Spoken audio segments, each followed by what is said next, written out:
National Aquatic Centre today, and it's finally game day in the wheelchair curling event. It's been 12 days since the Olympic curling came to a close. After a short break, we're ready to go again for the Paralympics. 4 years ago, it was China who took the gold medal, defending their title on home soil this week. They defeated Norway in an exhilarating extra-end final. Norway will be in our featured game, playing against GB and looking to go one better than their silver medal 4 years ago. GB, after a disappointing 7th in 2018, have shown signs of form this season. Welcome to this session of get off to a strong start against their 这里是轮 Scandinavian 椅冰壶 rivals. 循环赛的比赛现场。 Let's give a round of applause to this session's competing teams. 让我们掌声 Well, 欢 the British 迎 team 本 getting a 轮比赛 warm 的 welcome 对 here 阵双 from 方。 the bagpipers. And that's the Beijing 2022 Paralympic Winter Games mascot, Shui Ron. Let's meet the teams. So here's the Norwegian lead, 瑞士队 Cecil 对阵 Lochen, 瑞 the 典队。 flag bearer for Norway. Second player, Geir On Arne sheet Skogstad. B, People's Republic of China Third versus player for Canada. Norway, 第 Ole 一赛道， Fredrik 中国队 Siversen. 对阵加拿大队。 And of course, the fourth player and skip, Justin sheet C, Stordal, playing in his Slovakia 10th versus Winter United Paralympic States of Games, America. having already C 赛 competed 道， in 斯洛伐克队 powerlifting 对阵 and sailing. 美国队。 Megan Dawson-Farrell playing lead for GB. Second player, On sheet David D, Melrose, Norway versus Great Britain. playing in his 第一 first 赛道， Winter 挪威队 Games. 对阵英国队。 Here's the third player and the skip, Hugh Niblo, playing in his Games second will begin Winter shortly. Games. 比赛即将开始。 And here he is after a couple of years in the wilderness. Gregor Ewan back playing fourth stones for GB, playing in his third Paralympic Winter Games.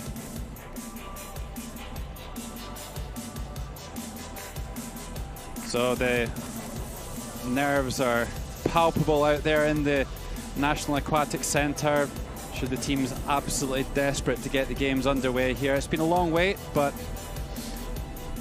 from what I hear, all the nations have settled in well. The preparations have gone well. They've familiarised themselves with the facility here in Beijing, which also hosted the World Wheelchair Curling Championship back in October 2021, a test event for the Paralympic Winter Games. 11 teams, 11 nations competing in this wheelchair curling event.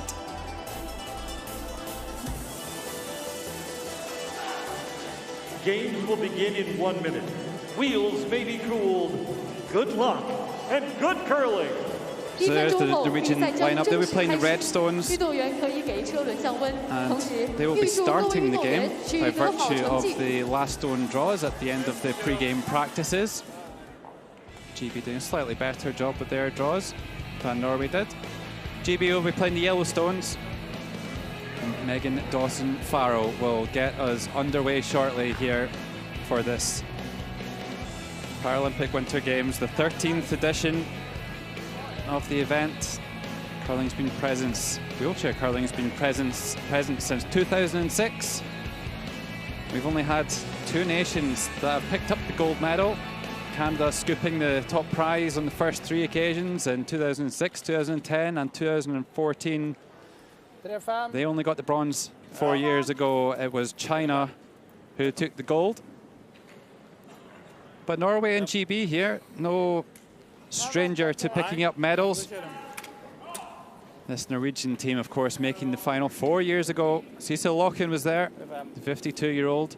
As one of the more unique delivery styles that we'll see throughout the tournament. Plays with the skip on the stick, sorry, on the end of her chin and pushes from a very central position.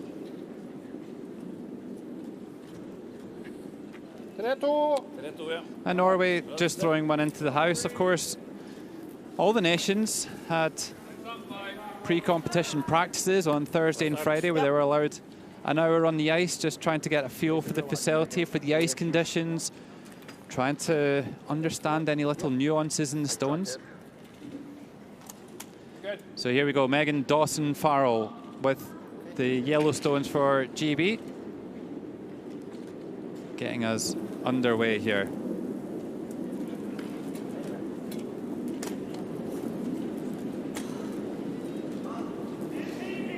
Sounded like a little bit of a sigh there from Megan Dawson-Farrell. Is this one going to curl too much? It certainly is. So an early mistake here from GB. And perhaps a chance for Norway to throw another one into the house.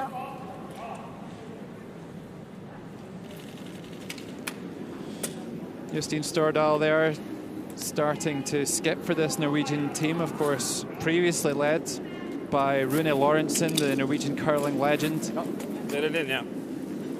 But what an honour for Cecil Loken, of course, being the flag bearer last night for Norway at the opening ceremony.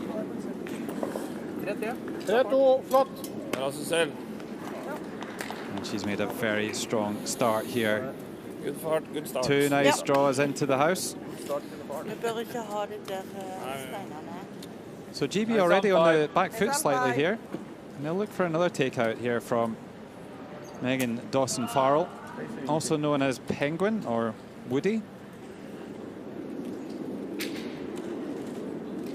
Good. Megan here, no stranger to the international stage, having competed for Scotland at the Commonwealth Games 2014 in Glasgow. Competed in the T54 1500 metre athletics race, finishing in 7th position there. Decided to switch over to curling because she enjoyed the team aspect a bit more, enjoyed having that banter and that support that you don't typically get to experience as an individual athlete. 4,5.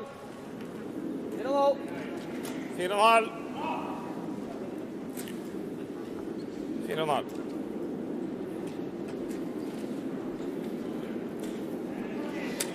So here's Geir Arne Skogstad, the second player.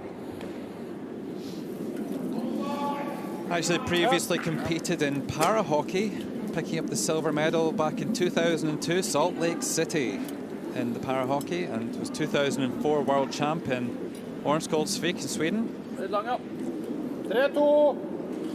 Still dabbles with a bit of coaching in the ice hockey side of things.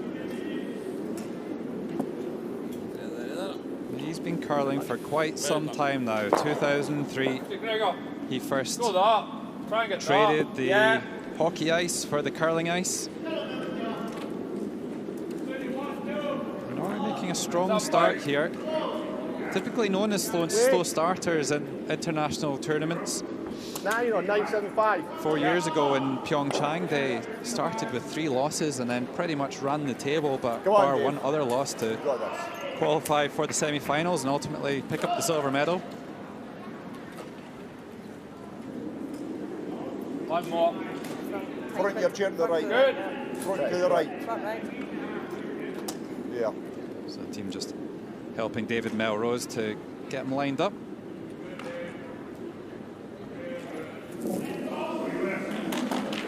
Of course, there are 4 players in each team in wheelchair curling, throwing stones alternately with your opposition. Good way. Each player throws 2 stones in order. So David Melrose is the second player for Team GB. So he throws the 3rd and the 4th stone of the end. And of course, once all 16 stones have been thrown in the end, then the teams will decide who's closest to the center of the house there, the painted circles, and how many is closer than the other teams. So only one team can score in one end. And then, just for fun, we'll do it 8 times to get a cumulative score. Oh.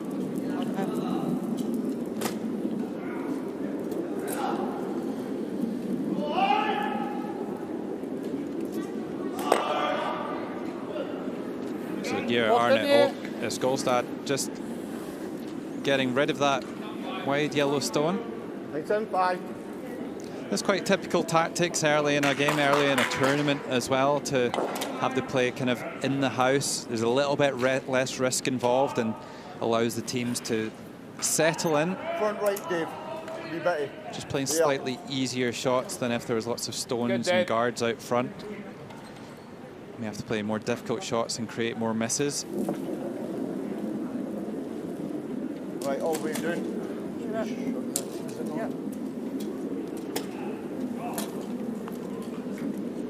Good weight. It's okay. So that one just I got it at 9:40. hits and rolls out of the rings, so Norway will have a chance to throw another one in there. From a strategic perspective, the teams will generally try and get themselves the last stone advantage. That's dictated by who scored in the previous end, apart from the first end, which came from the pre-practice draws, where they'll draw the button and whoever's closer gets the last stone in the first end. So Ole Fredrik Siversen employing that side delivery. See the delivery stick down by the side of the wheelchair. Very experienced player, playing his second Paralympic Games, but made his international debut back in 2013. He was invited to take up the sport, to give it a try by Rune Lorentzen. You want to chase that in? Or just No, just take it. Just take the open one, yeah. This one? Yeah. Straight hand. Yeah.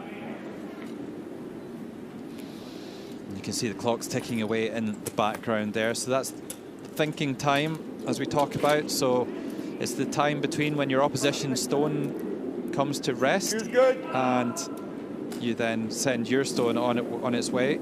Good You shot. see the clock stop in the background there. Both teams have 38 minutes at the start of the game to complete their full complement of stones in the game. So Hugh Niblo hits and rolls out of the rings.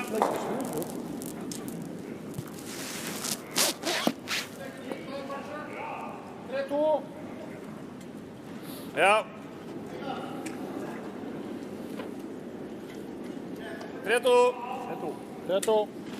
So here's that side delivery. Delivery stick down by the side of the chair, leaning off to the right-hand side. I think all of the players right-handed in this match, although I think Cecil Loken is ambidextrous.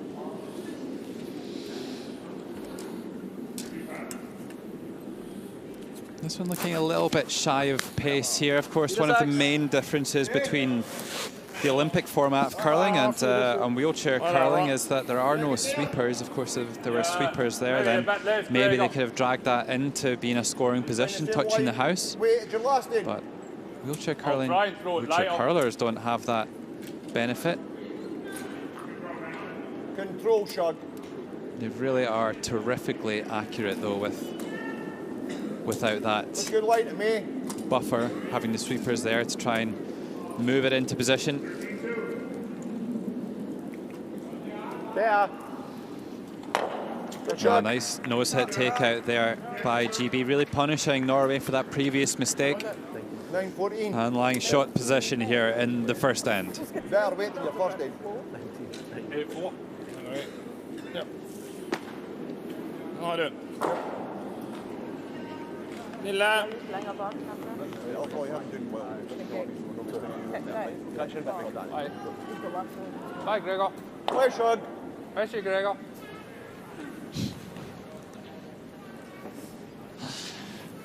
It's one of the great things about watching some of these wheelchair curling teams. They do have that.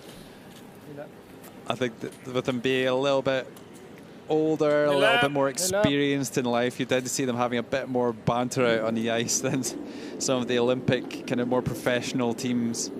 So that there from Hugh and Gregor. It's a real pair of characters.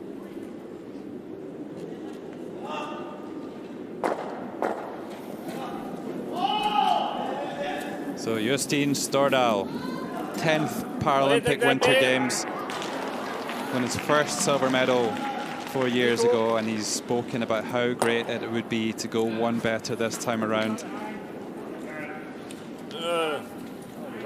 Both these nations very much fancied to be in the mix for the semi-finals. Of course, there's 11 nations.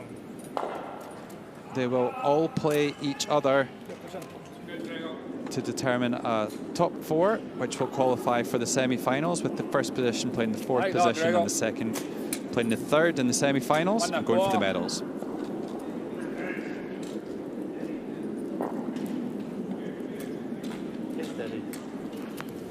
So Gregor Ewan playing the draw around here. They're trying to take this in by the scruff of the neck, but this one's just going to drift a little too far and right through the house. You can hear Gregor Ewan already suggesting that maybe it's a little bit quicker on that side of the ice, so that's something that the GB team will have to monitor as the game goes along.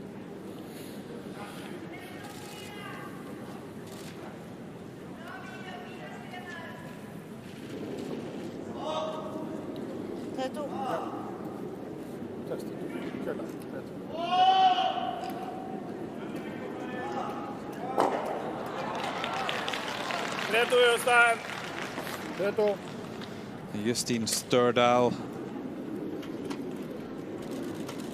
has stated that his hero is Diego Maradona. As a Scottish person, I can fully support that. That's an excellent decision by Justin. Started curling 2004 and stated one of his major influences as 2002 Olympic champion Paul Trolson from Norway.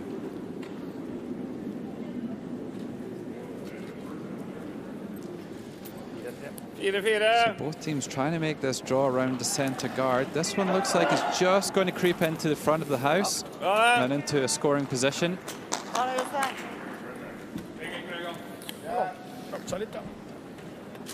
Not really too much discussion required on this one. Gregor Ewan playing for more of a front delivery position when you compare it to Ole Fredrik Siverson's technique. Just trying to remove this stone, this final stone of the first end. Needs to get by the guard here. And has he done enough? He's got it out of there, but he wanted to roll out the rings. Has it spun far enough? Not quite. So a score of 1 for GB here in the first end. They quite possibly would have liked to blank the end, but they'll settle for that. It's a score of 1 here in the first end for GB. And they're off to a 1-0 start against Norway.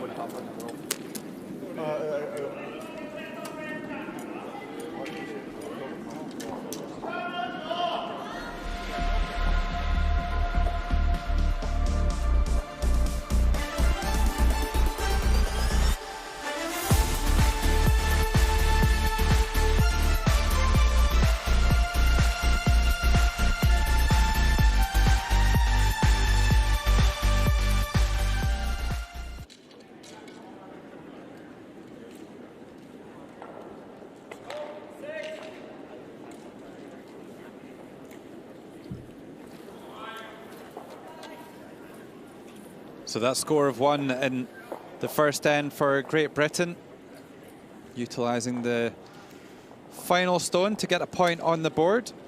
And as a result, they will start the second end here with Megan Dawson-Farrell. Good. One of 2 flag bearers for GB at the opening ceremony, alongside Gregor Ewan on the right-hand side there. A terrific honour. They were one of 8 nations actually to be represented by curlers for their flag bearers at the opening ceremony. Of course, Tita Loken on the other side, representing Norway. And a good adjustment there after the first end there from Megan Dawson-Farrell, finding the rings.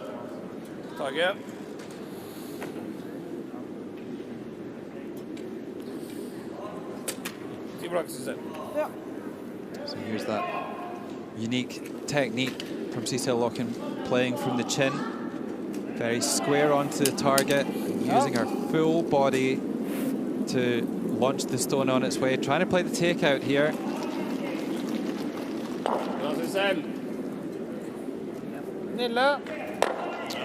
There you go, deadly accurate. Doesn't matter how you get it done, as long as you get it done. Great shot there by Cecile Loken.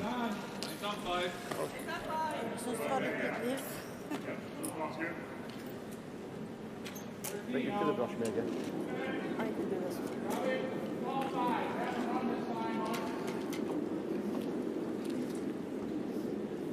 Good. Cheers, dude.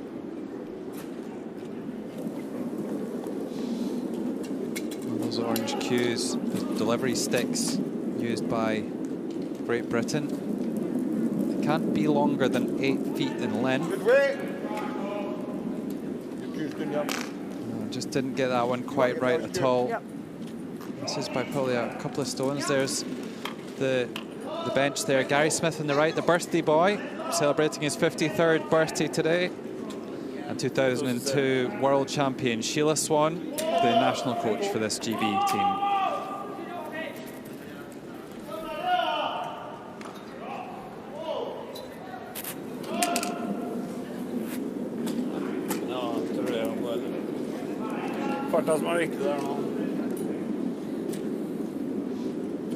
So Norway again just employing a similar tactic to what they did in the first end, put one into the house, get the miss and then pile them in there, but this one needs to rear up.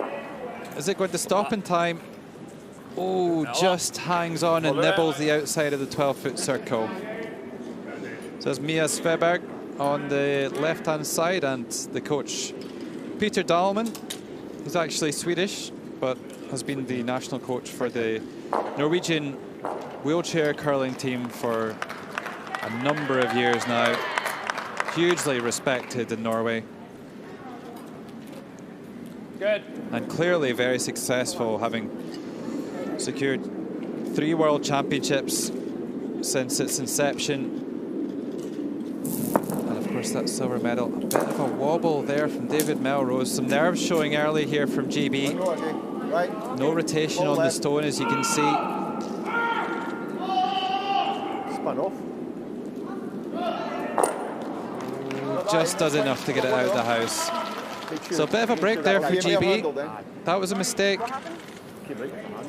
Shot that's the problem because they didn't handle right, but we need to set them there then. It's no problem. Yeah, that's cool. So Gregor Ewan, that a voice of experience there for the Great Britain team. He's seen it all.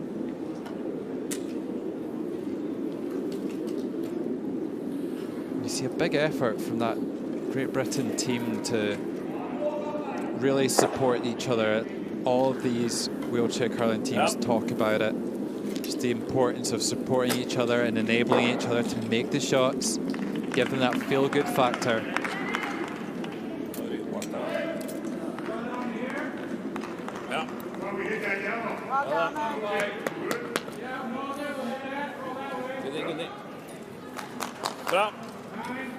Another nice draw there from Geir Arne Skogstad. Norway doing a really good job of placing the stones at the moment and finding the house.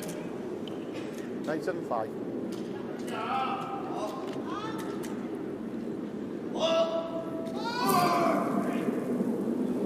Happy with that, Dave? Yeah. Good.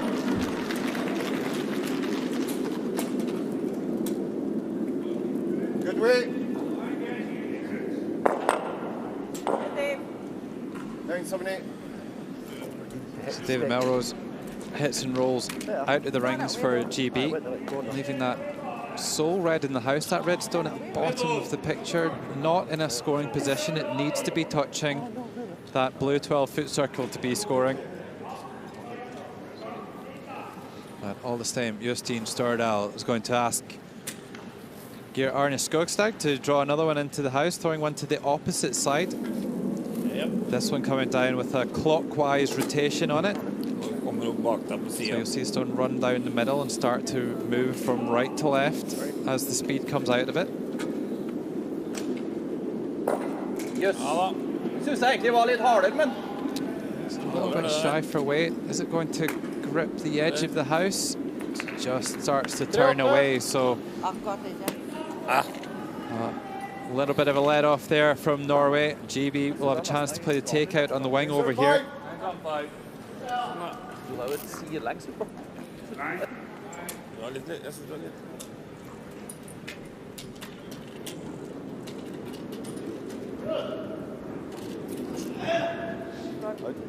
Wee bit, Shug. That's you. Gregor Ewan just helping Hugh Niblo to line up from the other end. Nickname Shug. Far away.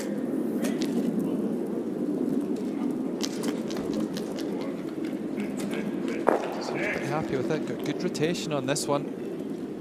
Makes the hit and rolls out. And just stuffs it onto that back red. Very unlucky there for the Norwegian, the British third player. Oh,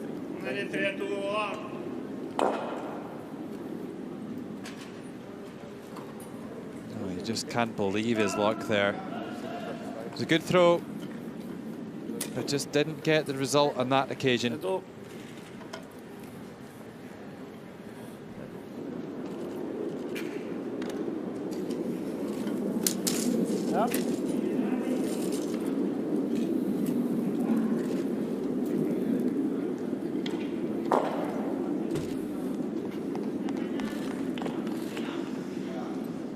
So it looks like Norway aren't going to make the same mistake twice.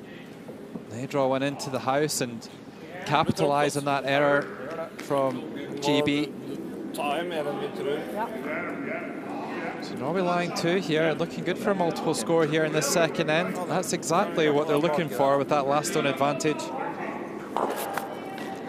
The hammer, as it's so often called.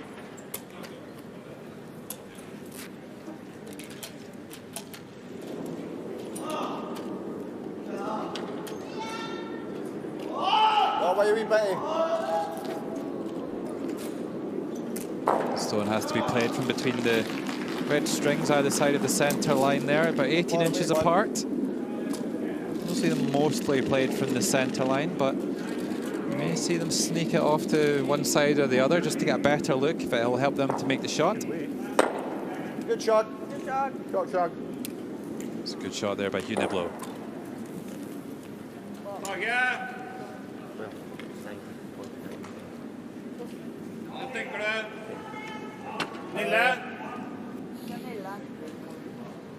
Kjør Nille, du. Ja, kjør Nille. Liten vik, så. Ja. Nille. Nille.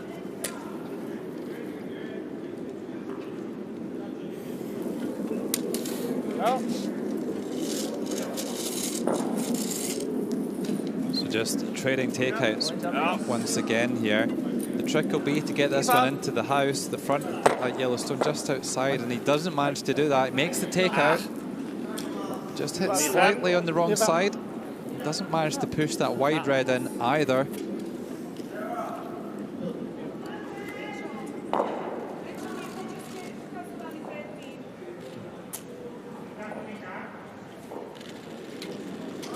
Well, what a terrific boost it must have been for British curling when Gregor Ewan really turned things around. He's spoken freely about the disappointment of 2018. He was dropped from the team thereafter. But rather than sulking about it, he really took it as an opportunity to review his lifestyle, the choices that he was making, and work out just how could he get back to the next Paralympic Winter Games. Since then, since 4 years ago, Gregor's lost 8 stone in weight and also reviewed his own pain management approach, really trying to cut back on the dosage so that he can be a bit more present and able to improve his play. A couple of years ago, following a number of discussions with national coach Sheila Swan, they decided that it was time for him to return, to come back into the programme, and what a boost it's been. Having that kind of experience coming back into the programme. The other players in the team haven't been around quite as long as Gregor has in terms of wheelchair curling. And he is such an inspirational force on this team.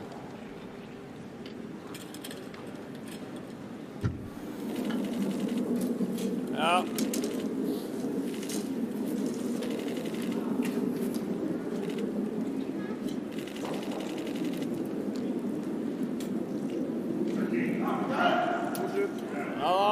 Beholde det. Bra, Jostein. Bra, Jostein.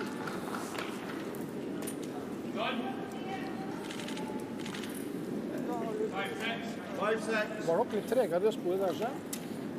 Det er generelt tregere. Ja. Det er generelt tregere i sin. Du må ta litt mer enn du. Det var akkurat det sporet.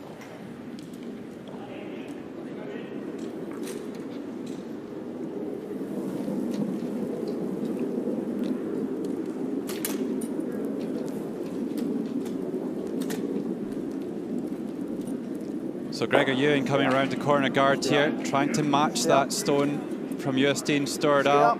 Needs to get past the guard here. Ooh, just sneaks by. What a shot by Gregor Ewing. Shot, Gregor. Lovely shot, Gregor. Absolutely perfectly. Unbelievable position there by the GB fourth player. He's absolutely delighted with that one. Just a fraction more curling. It would have been an open takeout for a score of 2. Now it's going to need a terrific final stone here in the second end for Norway to score.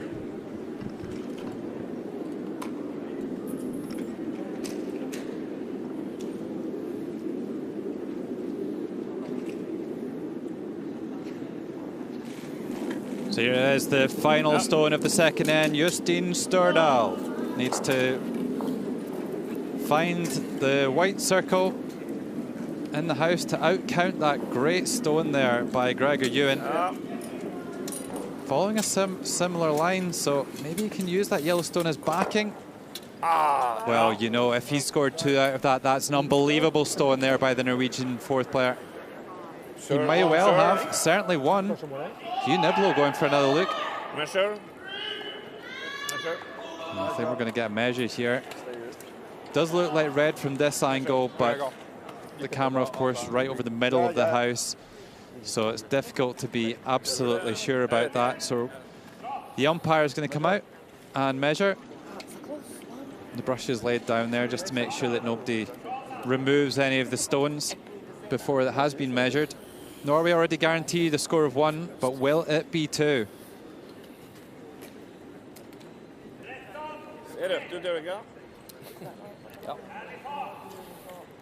For mine øyne så gjør det det.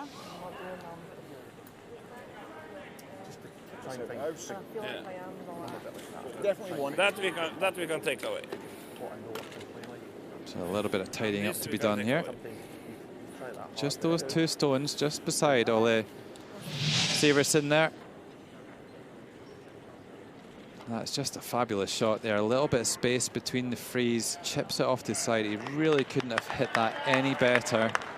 And if it's 2, it may well be difficult to foresee a better shot, a more difficult shot being made than that this week.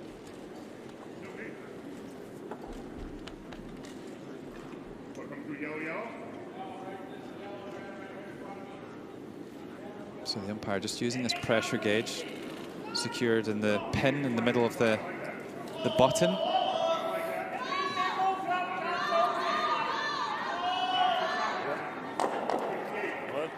Oh, it was red indeed. What a shot by Jostein Stordal. That is incredible. Without sweepers as well, that is an unbelievably good shot there. Yes. So it's 2 red. Yes. So just looking for clarity from the umpire there, and it's all sorted out in the end. Fabulous shot there by Jostein Stordal. And Norway taking the lead. They get their first score of the match. And now lead GB by 2 shots to 1. It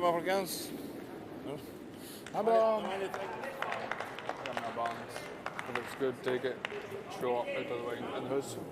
Cool. Cool. Perfekt. Ja, må litt heldig også. Legger vi det inn, vel? Ja, legger vi fortsatt på... Kjører vi på. Ja. 1, 2, 3. Oi! Ja, vi er rundt 3 blank. Ja. Bra jobba, folkens. Keep up.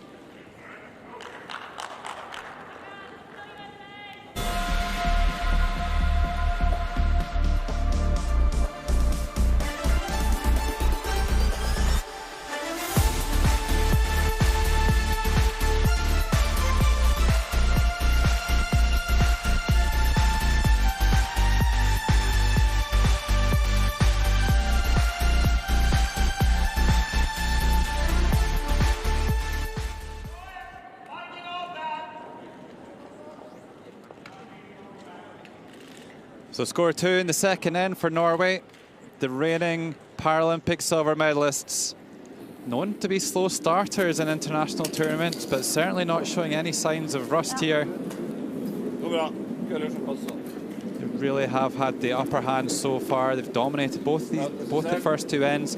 We saw a terrific final stone of the second end from Gregor Ewan that looked almost a certainty that Norway would only score 1, but Justin Stordal up to the challenge and plays an unbelievable shot to score 2. Ja.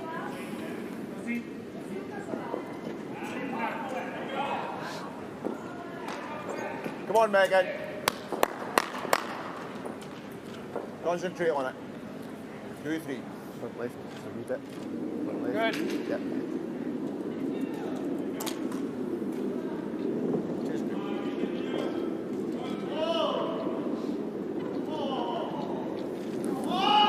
This British team did have a lineup change just weeks before the event, not to the actual playing quartet on the ice, but to the alternate position. Charlotte McKenna was selected initially to come out to Beijing 2022, but unfortunately suffered a broken leg just weeks before the event and wasn't able to make the journey. So Gary Smith, a late call-up for this British team.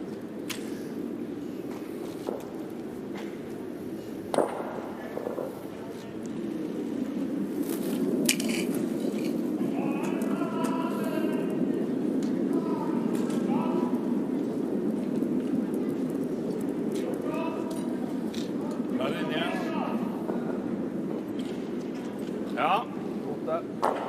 Bra, Cecil.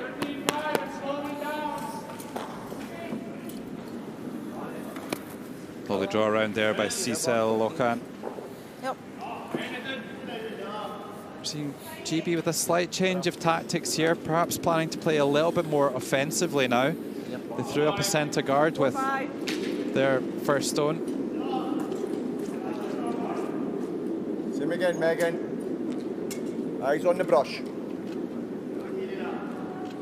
Front right. Good.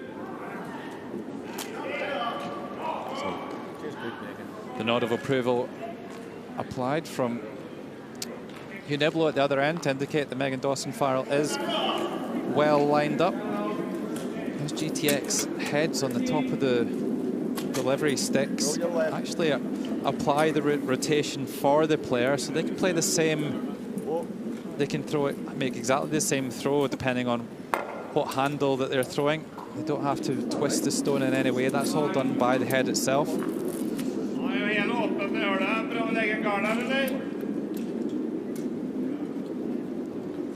Megan Dawson-Farrell just coming up a little shy there.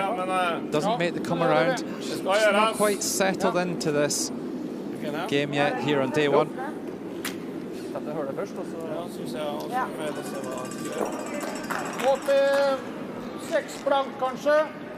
Oh, no, this is a terrific opportunity for Norway.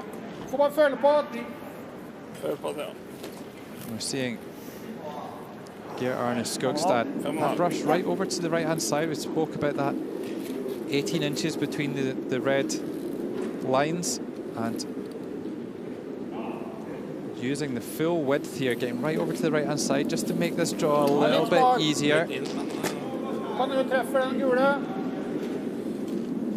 Oh, this is curling early. I'm not sure this one's going to get around the guards. Just doesn't have the pace.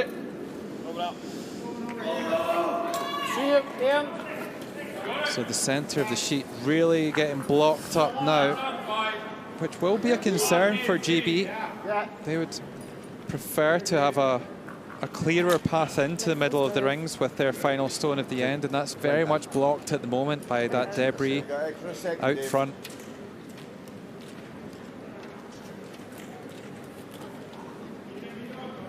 Stop it. Good.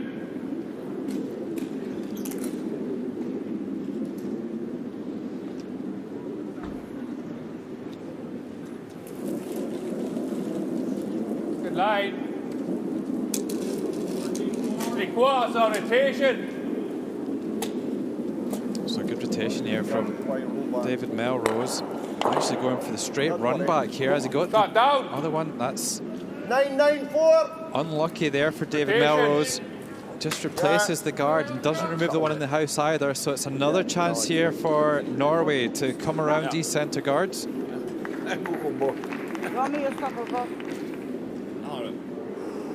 Looking for this just in that white 8-foot circle.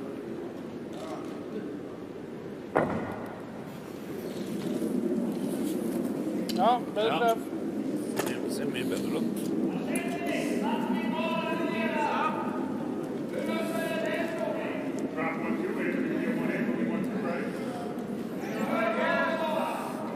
Again, Skogstad not quite got this one right over curls. Maybe just a little bit shy of pace, and when it is a little bit light, then it does tend to curl earlier. Nine.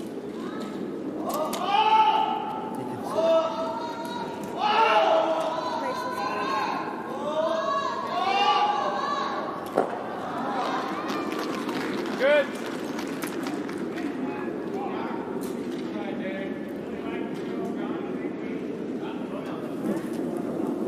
Right, all the way up.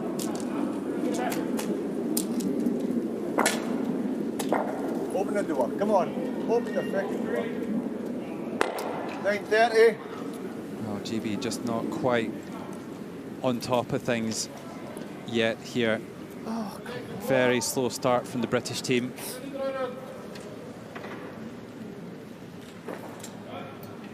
More and more clutter out in front of the house, blocking the way in for GB. Also blocking the way in for Norway, but they'll be less concerned. They've already got one in there. Ja.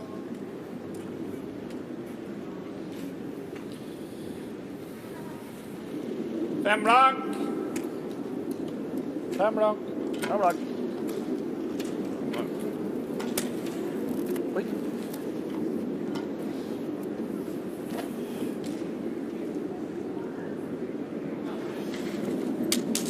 Again, Ole Fredrik Siversen using the full width of that throwing area.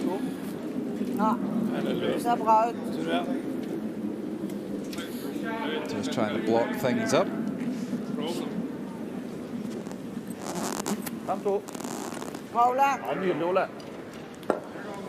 Doesn't really change things too much. Yeah. You catch half. That should go that way, and that should go that way. No.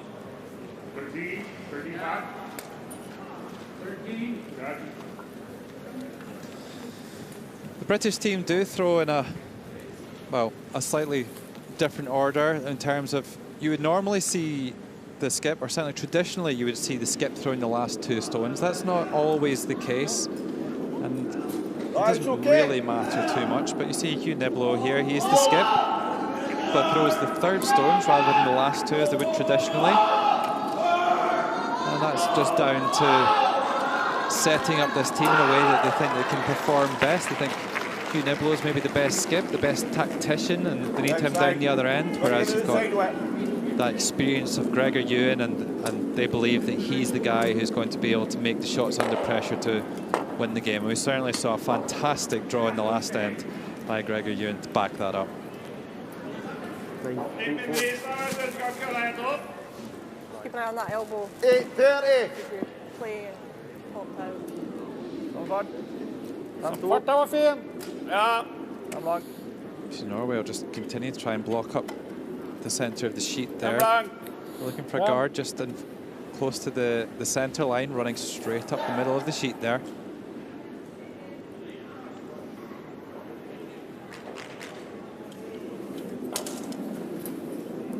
Ja, kanskje litt igjen. Ja, men jeg tror det går. Det går bra. Oi. Der plukket han. Holder det. 5-4. Nei, holder ikke.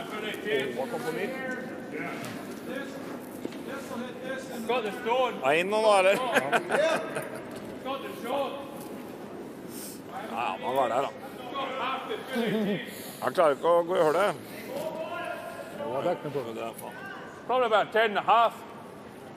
I throw 975 shug. You can't go to Carol. And if it catches that, it makes it clear. Okay. So clear instruction there for Gregor Ewan to Hugh Niblo, and sometimes it's not always about making the perfect shot, it's about giving the thrower options and knowing where's the good side, where's the pro side to miss the shot on. And Gregor Ewan very clear there that actually over curling here and peeling the guard and opening things up isn't a bad result, but they are going to try and go after that stone in the house. Come on, turn. Just clips the high guard. He's missed on the wrong side there by Hugh Niblo. And just a great wall of stones across the front of the house. None of those ones out front in that white area in a scoring position, but still very much a nuisance for Britain to try and get a score here with that last stone advantage. Norway with the upper hand here, that's for sure. Ja. Til 12 fot. Ja. En trang, så bare tighte den til gardene litt. Hæ? Ja, hvis den er trang, så tighte den bare gardene litt. Ja. Det er kjempefint. Her. Ja. Okay. Ja. Trebland. 3-5. Ikke bli for dyp. Ja. Her det perfekte. Ja. So Ole Fredrik Sivertsen just tapping his brush and indicating to his teammates at the other end, some 45 meters away, just where exactly he wants this stone, just in the front of the house in that blue 12-foot circle.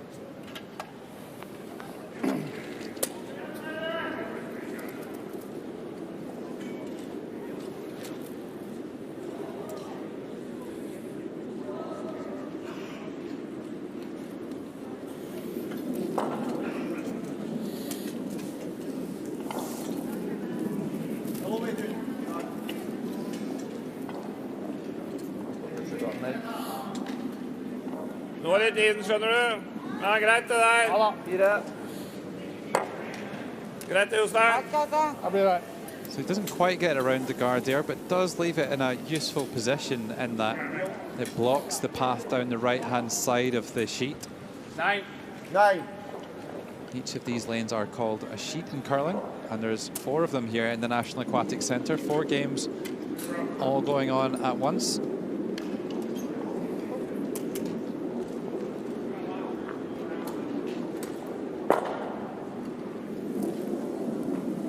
So forcing GB to come down the other side.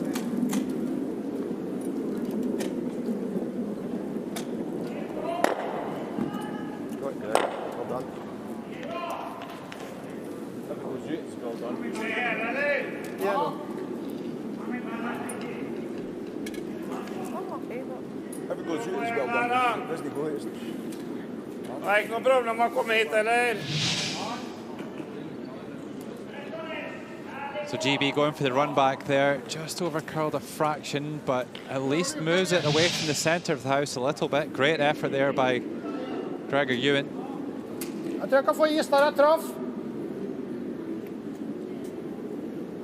Der du traff. So Norway just need to be a little bit careful here. They certainly don't want to make things easier for GB to get another one in here, and there is quite a wall of stones across the front of the house stopping GB from getting in there. So Norway don't want to be too greedy here.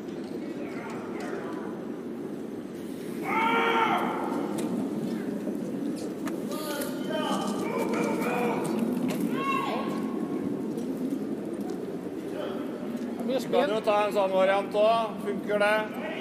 2-2. Greit alternativ. Greit det. Greit det, Jostein. Ja, bra, Jostein. Okay. Does well to sneak a second one in there.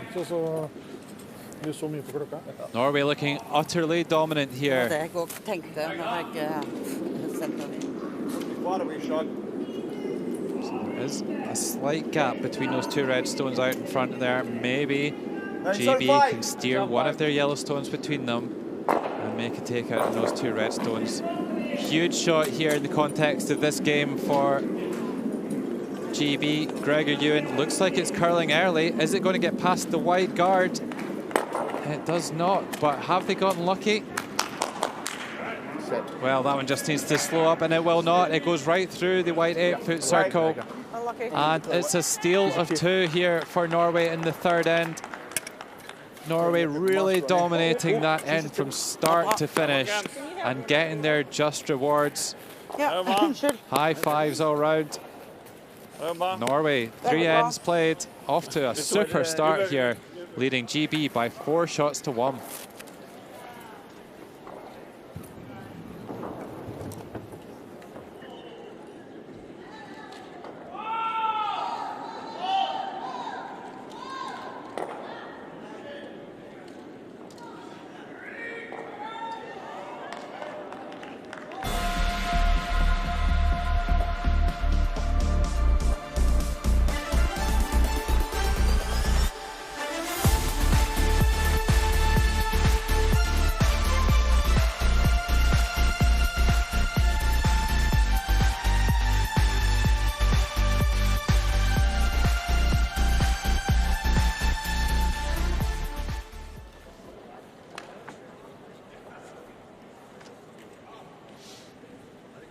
Back-to-back scores of 2 for Norway in the second and third end. They've gotten off to an absolute flyer here. This was always going to be a big match in the context of the round robin. We just have to look back to the World Championships in 2021. GB finished in 6th to qualify for the semi-finals. And Norway finished 7th to just miss out. So these are really huge rivals that will be in the mix for the playoffs when we get to the end of the round robin. On that occasion, in the first session of the round robin of the World Championships, it was 6-4 to Scotland. Of course, it's Scotland at the World Championships who qualify GB for the Olympic and Paralympic Winter Games. 6-4 in that occasion. It just shows you it can really make the difference when it gets down to the playoffs. The business end of the week. Every single game counts in this round robin. Cheers, good, Megan. Good. I'll be it on. Okay. Cheers, good. Megan Dawson-Farrell hasn't quite found her rhythm yet so far in this game.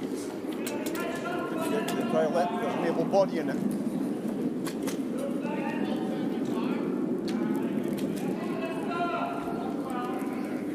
This one just over curls a little bit as well. Time was all right. Good weight.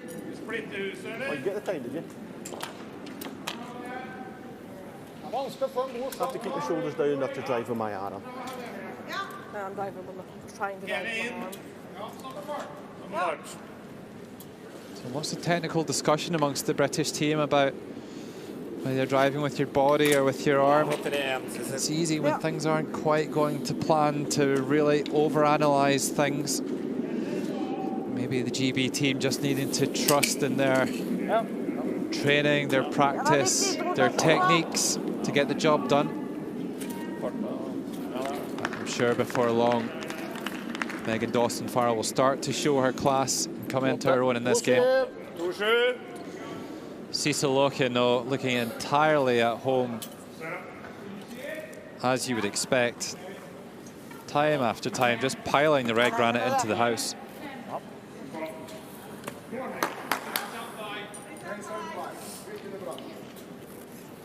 Super start by the Norwegian lead. You've done 100 times before. Front leg, nope. Good. Cheers, good, Megan.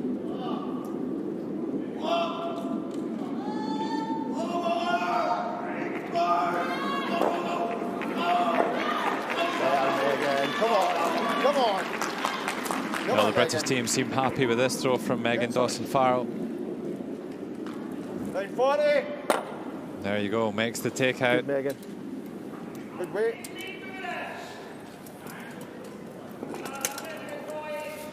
So I think in this stage of the game, it's just important that GB don't fall further behind before the halftime break. There's a 5-minute halftime break after the 4th end. 8 ends of regulation play in the wheelchair curling event, in comparison to 10 that you would see in the Olympic format.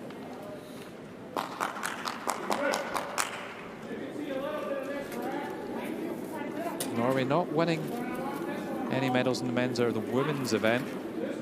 They're picking up the silver in the mixed doubles at the Olympic Games, and mixed doubles will be at the 2026 version of the Paralympic Winter Games, Milan Cortina in Italy. And for the first time, we will see mixed doubles wheelchair curling. That will be something to look forward to.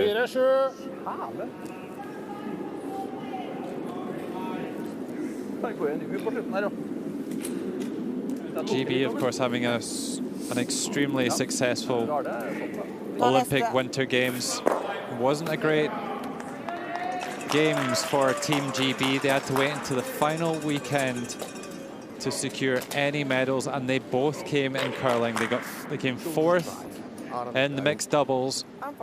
The men's team winning the silver medal, and of course, even your heads women's team picking up the gold with a landslide victory over Japan in the final. Taking too long there, Dave. Yeah.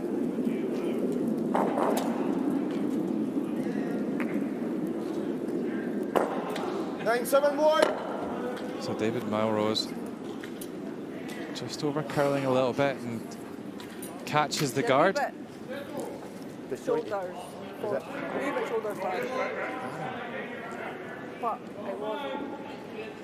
So again, Norway with the chance to take the upper hand early in the end, and this is what we've been seeing time and time again. Norway getting off to a good start in the end and really just holding on throughout the end. GB just haven't had the answers so far.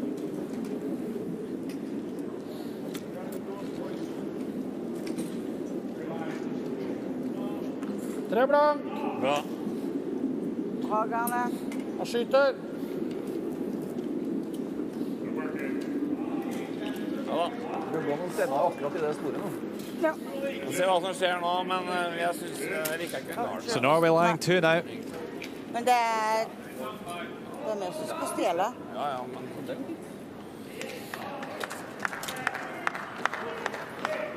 Men litt annet plass. Step up. Good. David Melrose only playing 39% so far. GB will have to get a little bit more from the British second player if they want to come back into this game.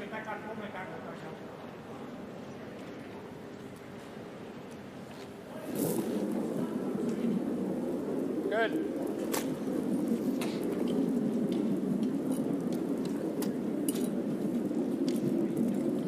Looks like he's found a nice line here, though. Has he made the double? Well, he's just got the one, but that's a terrific shot there by the British second player. Hits and sticks around to lie 2. Just rolls a little too far, but that really was a great shot, and that'll be a good nerve settler for Melrose.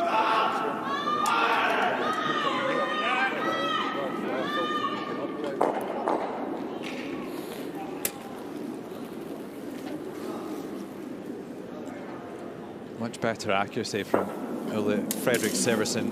65% of his takeouts. That's where we're looking for these teams to be. They'll never hit the same kind of stats as they do in the Olympic game because they don't have the sweepers there.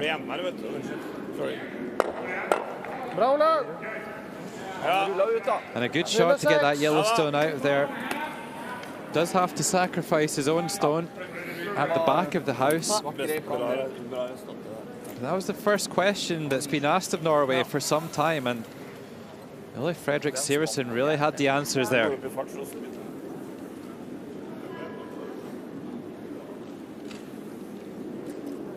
You're welcome. Okay. Yeah. 975. 975.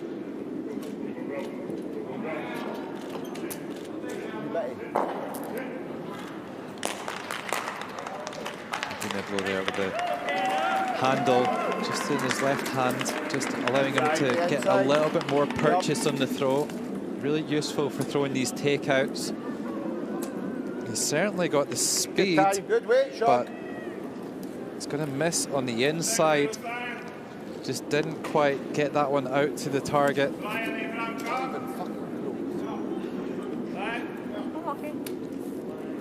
Ja. 4 blank, cirka. 4, 4, 5. 4. 4.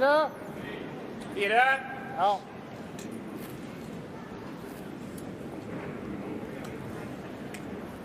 Blank. 4.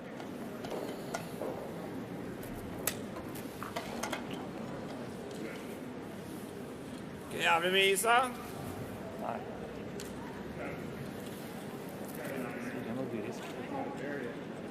So with that previous miss from Hugh Niblo, once again, Norway with a free chance to draw one into the house around the centre guard. This red stone right out in the side of the sheet, and you can see the stone start to curl back into the middle. But looking a little shy of pace at the moment, and this one isn't going to reach the house.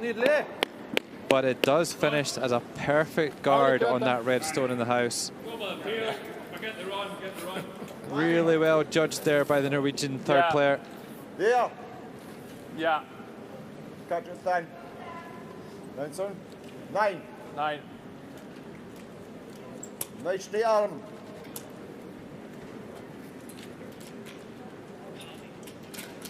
It's too much handle that dude. I need to be near that 9 I've got.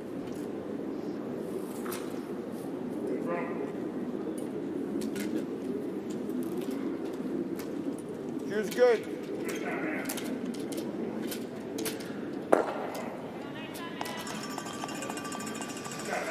So this is so often the problem here. Hugh Niblo with that previous miss. You miss a shot that's relatively straightforward. The opposition make a pretty straightforward shot themselves, and all of a sudden the technical difficulty of your next stone goes up. And this is a tough shot here for Hugh Niblo. Trying to make the run back just over curls a fraction and at least opens things up. That Yellowstone did just touch the foam bumper on the right hand side there, so that will be removed from the playing area. There's this one. Oh.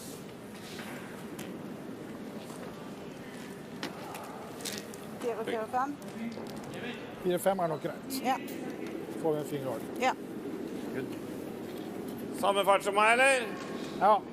So I think it'll be more of the same here for Jostein Stordal, just somewhere in the front of the house there, in that blue 12-foot circle directly in front of the red stone that's in shot position. Even just a little bit short of the house will be fine here for Stordal. Having a terrific game so far.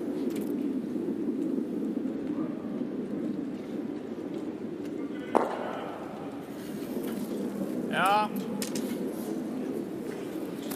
A very strong upper body. See, not really too much upper body movement. All that all coming from the shoulder. That's bound to be partly down to his powerlifting background. Perfect. Perfectly done. Directly in front of that red stone. So not easy at all for GB to make a play on that red stone in the house.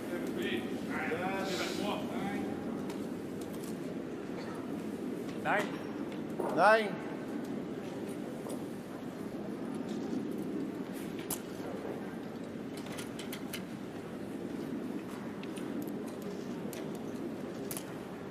Good. Gregor Ewan's had some difficult shots to play so far. We saw a terrific shot in the last end that was only bettered by the Norwegian Skip Stordal's final stone. He's not had a lot to work with though. Good weight. Opens things up nicely. Will it squeeze into the front of the house? Not quite. But at least opens up that red stone, and we're going to see something similar again here, I think, from the Norwegians.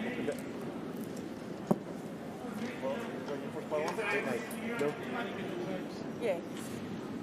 And no.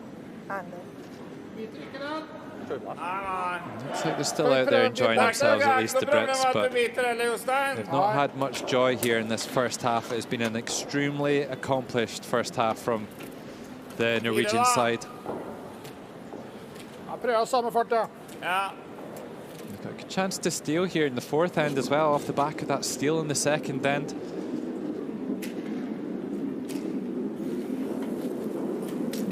Ja.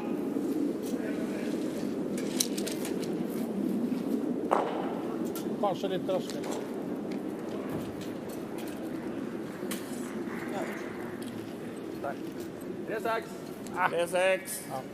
Looking a little bit wider and a little bit pacier as well. You can see the line's absolutely perfect, but just that extra kind of 2 meters of running making all the difference comes all the way down here, and that's just going to make this final stone a little bit easier for GB.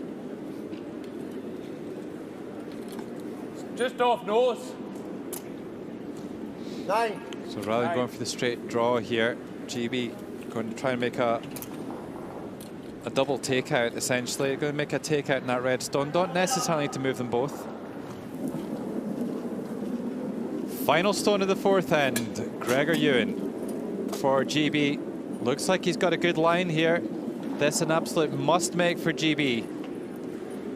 And hits and rolls beautifully onto the button. What a shot by the British fourth thrower. Really nicely done. They couldn't afford to fall any further behind here. See, every time I go down to get my cue. And with that yellow stone just coming down onto the edge of the button, that will be a score of 1, clearly outscoring that red on the other side of the red forefoot circle. And after 4 ends played here, there's a halftime break of 5 minutes. And when we return for the 5th end, Norway leading GB by 4 shots to 2.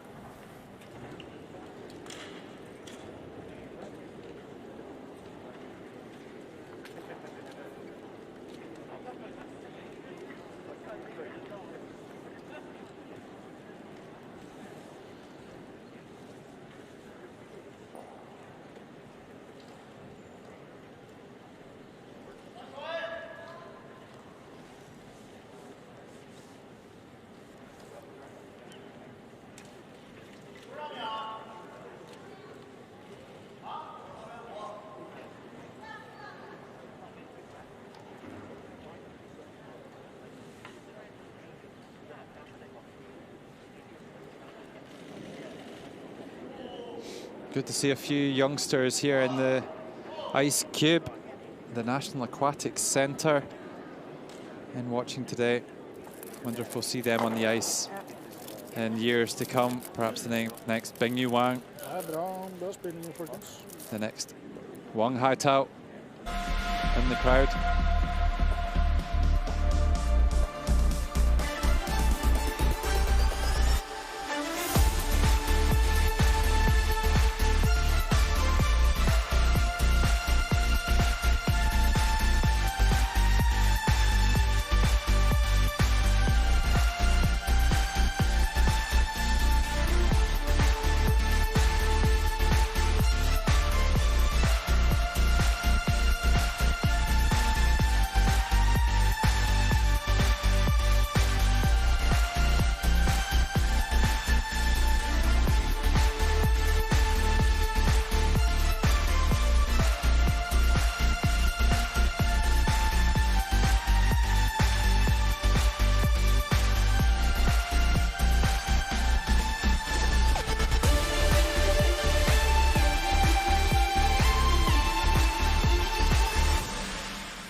Four games for the price of one here in the National Aquatics Centre. Norway looking utterly dominant though in our featured game against GB. Fourth player Justin stirred out 75%, but right through that Norwegian team it's been solid stuff throughout. Everybody's turned up and they've really shot out of the gates.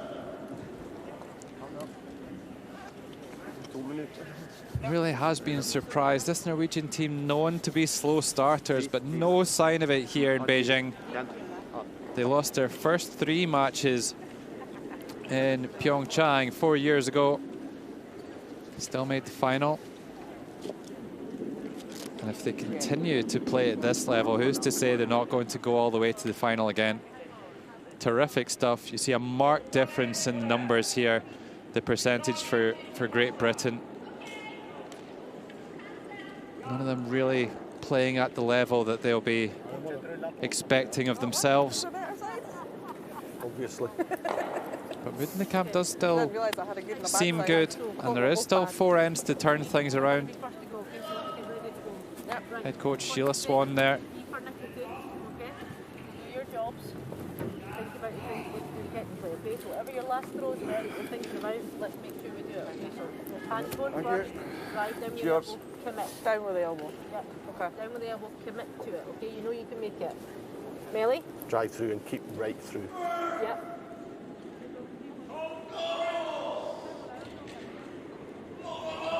Oh, Sheila Swan just highlighting to the players that they were making some better shots there. The GB guys in that 4th end starting to look a little bit more settled, so asking for more of the same from Norway.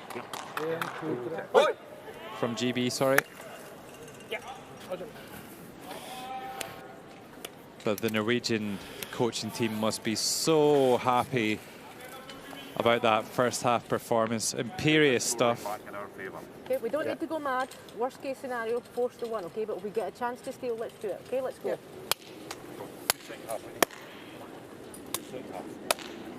Kenny Moore there in the left-hand side. He's been absolutely integral to British curling and Scottish curling's success over the last 20+ years.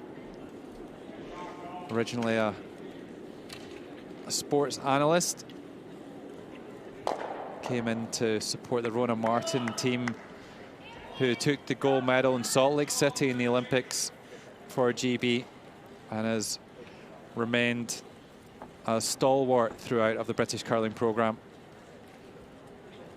Tends to take on not just as video analyst kind of role, but also just a wider kind of coaching role. Very good with the team dynamic stuff.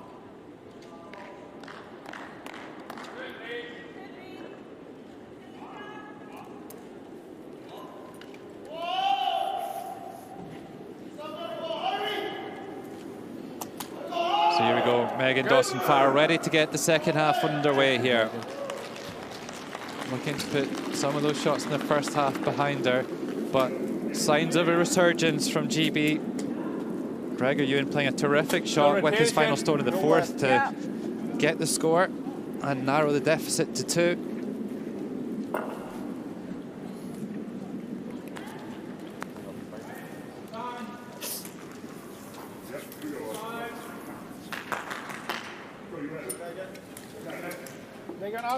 Ja.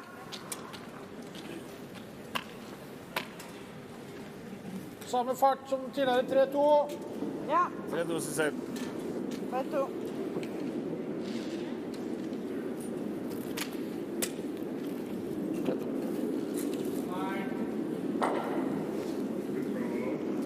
So Cecil looking with that right hand wrapped right over the top of the cue, playing from the chin. She's had a terrific first half there. MVP quite possibly so far in this game. 81% in the first half. Just unbelievable numbers from the Norwegian lead player. Perhaps Norway is starting to change their approach here slightly. Playing out to the wings. 4-5. They've already got a 2-shot lead. They've got the last stone. They know that GB need to take a little bit more risk than we've seen so far. They'll need to play slightly more difficult shots. Good.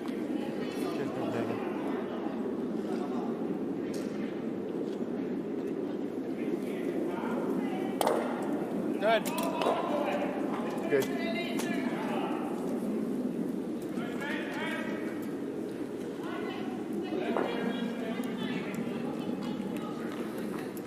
So Megan Dawson-Farrell with a nice guard to start the end, trying to come around into the house. Needs it to rear up now. Needs it to slow down. It does so. It stops right on the back line, but touching the house, that isn't a scoring position. Ja.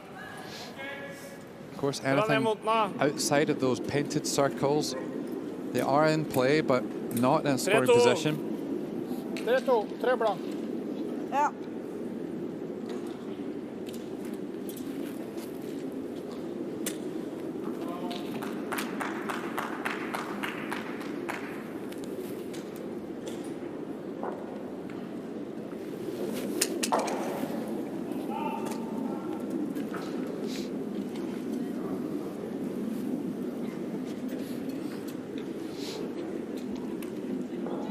So different shot called this time by Norway, trying to follow that stone down by Megan Dawson-Farrell. This one turning almost at a right angle across the centre line and just chips the guard off to the side and cuts the front of the house. 975.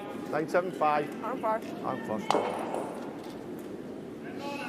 We heard Coach Sheila Swan at half-time speaking to the GB team and saying, yeah, we're behind in the game here, but don't go crazy. Don't go crazy offensive and take too much risk at this point. There's still a long way to go, and we're starting to play some better shots.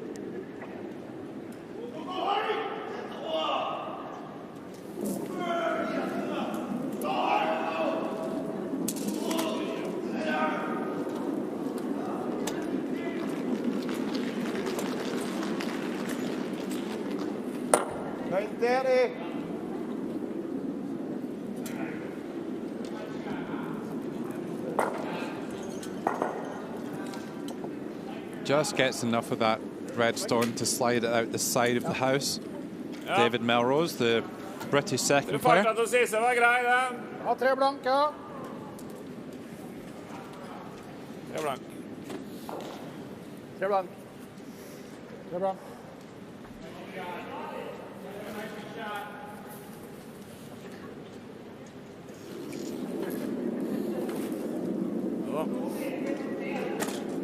So Gerardne Skogstad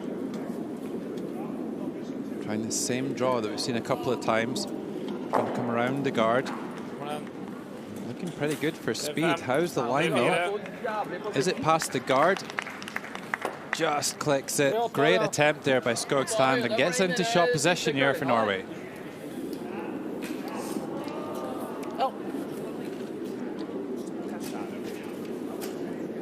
So Uniblo there just indicating what we already thought we knew. That red stone on the left-hand side isn't in the house, isn't in a scoring position. So easy decision here for GB, just to try and play a takeout on that red stone at the front of the house. Good. Got you.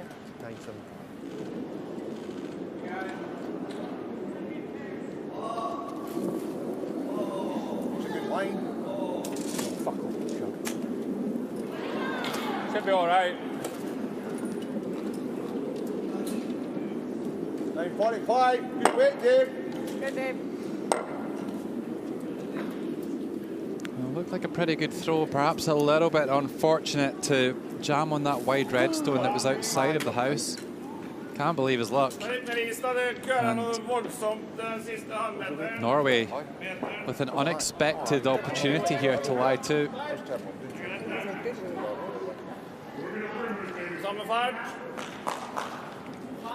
3-5, 3-4.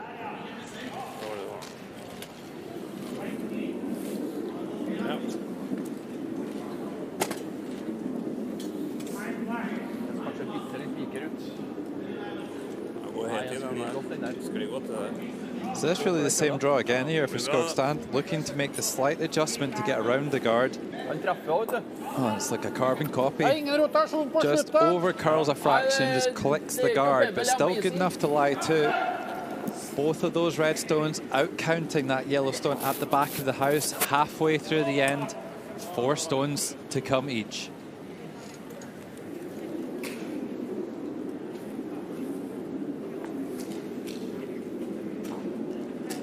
Sean, thank you. You won that. Or do you just want to hit Just it make sure I and get the one. there then? Okay.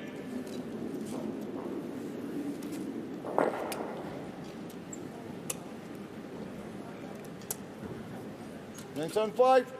And some 5. Three back. So Hugh Niblo here, the British third player, and Skip, previously a member of the Merchant Navy. 2019 World Silver Medalist in Stirling in Scotland.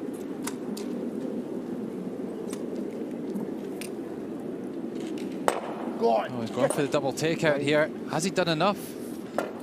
Certainly got one, and he moved the second one, and you know that Yellowstone at the back of the house may well be in shot position now. What a fabulous shot there by Hugh Niblo.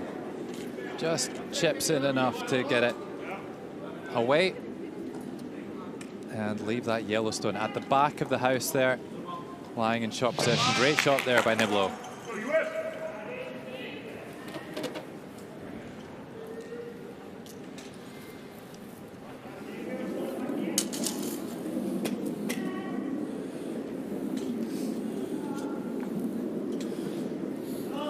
So Severson, second Paralympic Games. Played at international level since 2013. It's looking pretty handy here as well. Just going to rest against that Yellowstone. Great shot there by the Norwegian third. Reckon there? Yeah. 5. 5.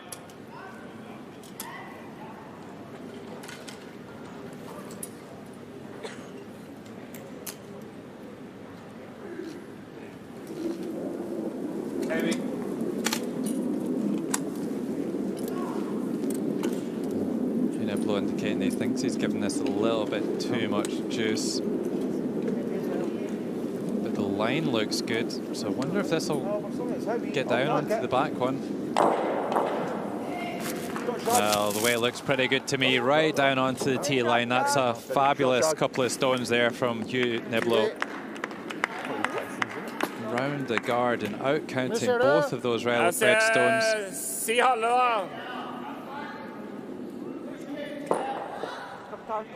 Nille.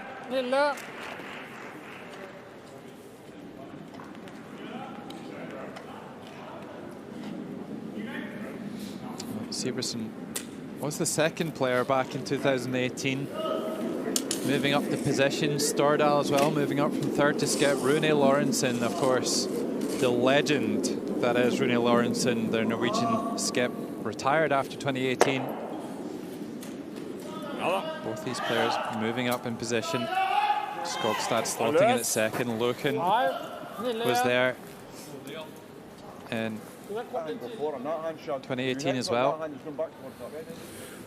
So for the first time, really, the first end in this game, GB with the upper hand. Just needed a couple of nice stones there from Niblo. Yeah. Quite a bit, I think, Gregor. Yeah. 4's perfect. Yeah, I thought that forced him to draw the foot. Yeah. That's what we thought. 4. Like that? Yeah.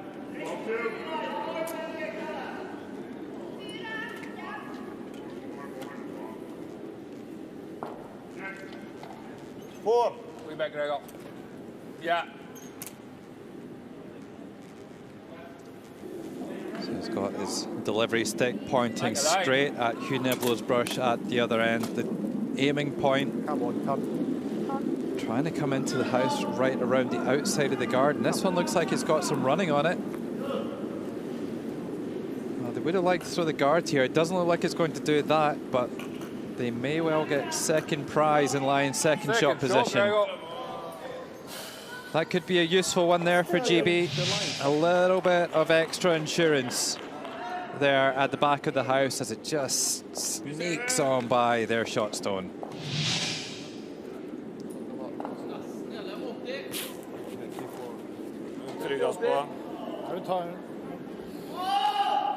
Skal helst være på vindsida, da. Ja, det går. Nille? Jeg tar 10. 10? Ja.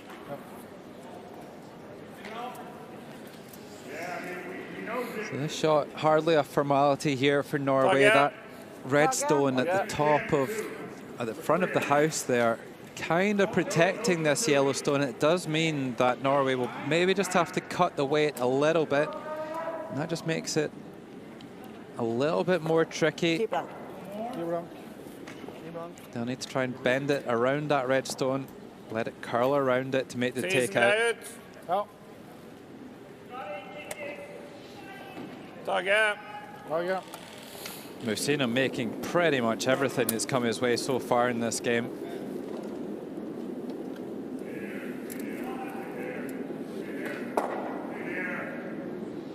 Again with that side delivery.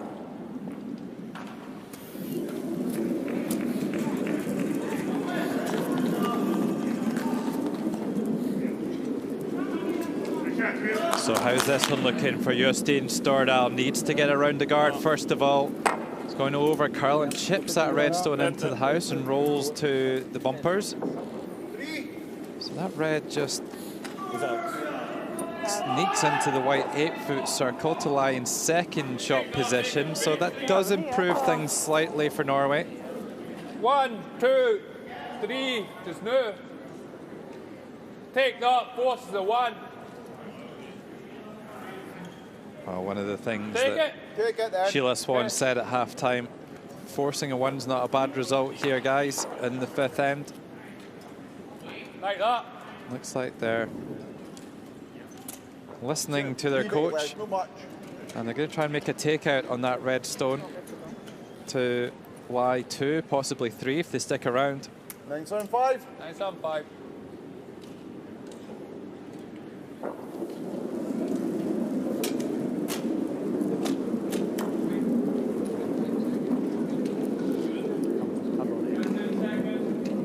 Stick. 9-3. Oh, fabulous shot here by Gregor Ewan. Igor hits and sticks around, and Brtian lying 3 now, and the pressure really on Norway here in this 5th end. Now you've got a decision. Well, you better get accused.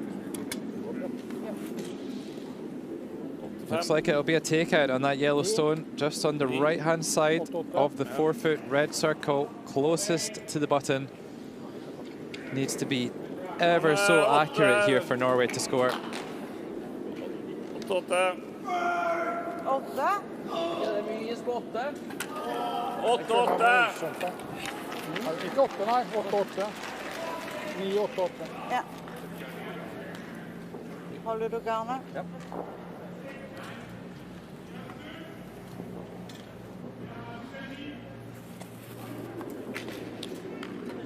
So, although there's no sweepers in curling, all 4 players have a role. Skogstad securing the chair, looking there with a stopwatch, timing the stone.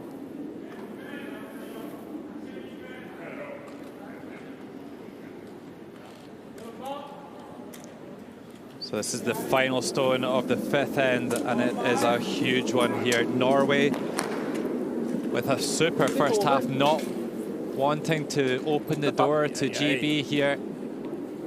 Oh my. That glides right on by the shot stone and hits the back stones, hasn't even outcounted the 3rd shot. There was so much power in that stone from Stordal, it never had a chance to curl. I'd say measure. I think it's 2 yellows. So Severson maybe thinks it's 3 yellows. I think we're probably going to see a measure here. Yes.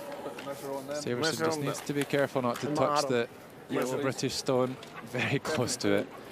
So they're just going to move those 2 yellow stones away. They're already secured for GB as the 1st and 2nd shot. So GB are going to score at least 2 points here. Will it be a 3rd? Those 2 stones either side of that brush will be measured. And that's the first real crack we've seen from Norway. A couple of great shots there by Hugh Niblo for GB. Really turned the end on its head.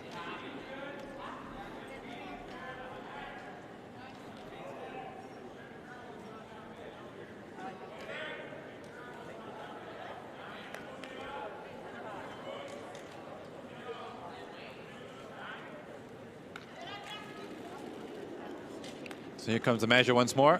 That large metal contraption that's used to rotate it around the house. So a needle, a pressure gauge. You see the umpire move out. A couple other stones in the way here.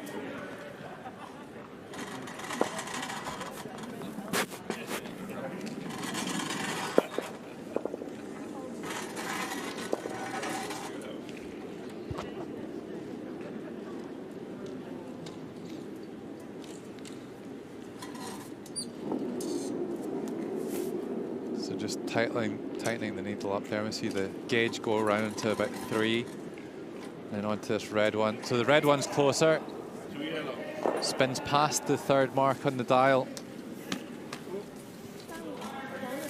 So only to perhaps a little bit fortunate in the end there, Norway, that they stuck around at that speed to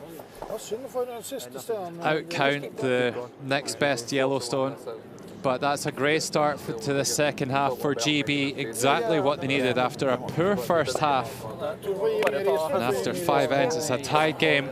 Don't go anywhere. Just 3 ends to come here. GB against Norway, and it's a tied game.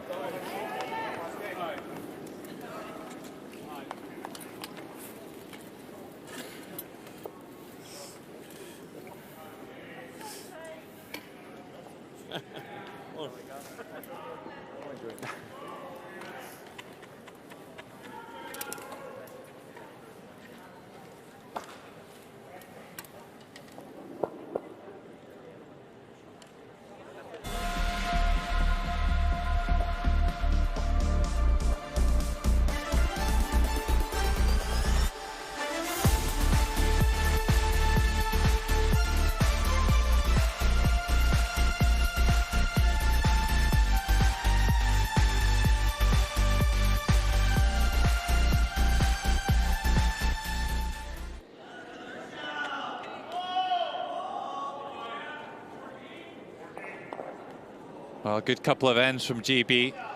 Their statistics just starting to creep up. Both teams with a steal of 2 to their name. Norway's with one in the 3rd end, and GB with one in the 5th end. Megan Dawson-Farrell gets us underway here. We've seen her starting to look much more comfortable in this match after a bit of a shaky start. To be expected at this level. This is something that they've been training for years for. And all of a sudden it's here. There's no doubt that these athletes will start to settle in. And we'll see the standard of play go up.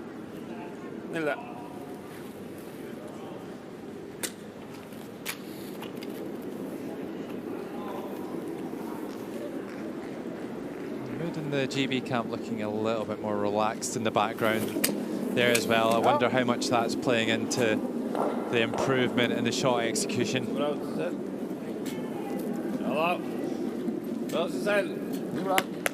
Cecil Loken making the takeout. Bra fart. Ja.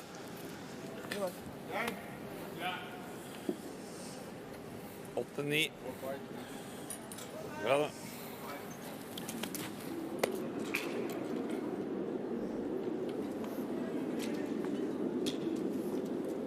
Good.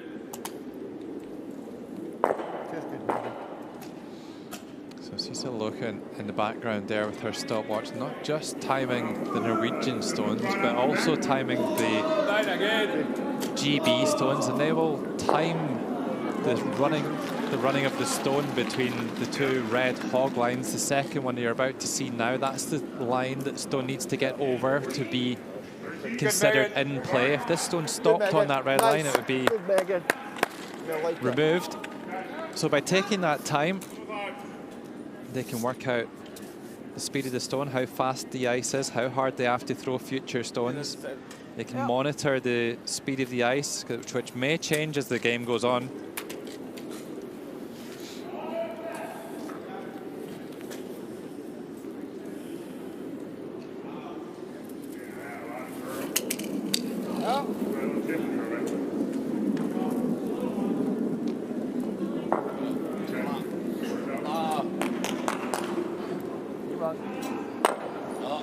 87, ja. She really is a phenomenon, Cecil Loken. That technique just doesn't look anything like anybody else's, but she is so accurate. 4-5.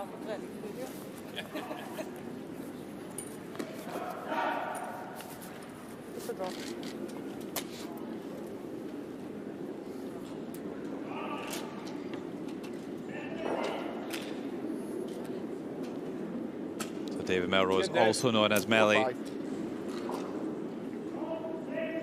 playing the anti-clockwise rotation on the stone here. You can only spin it one of two ways, clockwise or anti-clockwise. This one anti-clockwise, and we'll see it move from left to right as a result of that rotation. You can't just throw it straight. It seems like the obvious thing to do, but if you don't put a good rotation on the stone, then it'll just pick its own rotation that very rarely runs straight all the way down the ice. It's nearly impossible to do.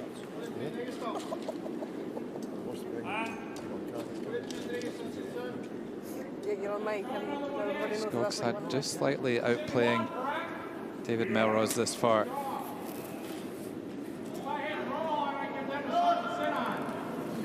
The amount of draws that Skogstad's had to play in comparison to Melrose is a really telling factor in this game. Just shows that the setup play's not been quite right from GB. Norway have had the upper hand early in the ends, and it's meant that GB have had to play takeouts to try and retrieve the situation. And Norway just kept piling the stones into the house. So it is. 975. 975. Eyes on the brush.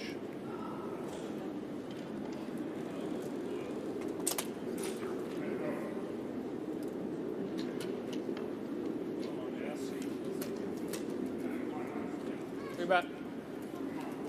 Good. 975.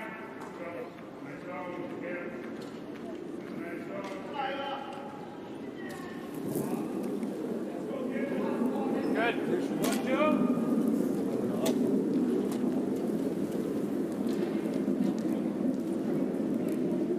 960. Bye. Wow, that was so close. It really just missed that redstone by a paper width, it looked like. So close to making a take it. Only had to move it inches to get it out of the house. I heard him asking for 9.75, it was 9.6. Pretty close in terms of the time between the hog lines and seconds. But with that extra speed, it's just not curled enough.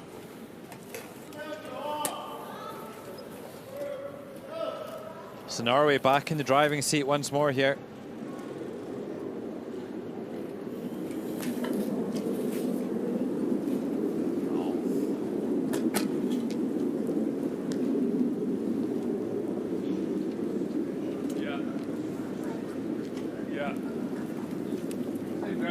So Skogstad really wanted to find the house to lie to here. Not wanting a guard, but that's what they've got. It's come up short of the house, and GB with Hugh Niblo will have a chance to make up for that previous error by Melrose. Yeah,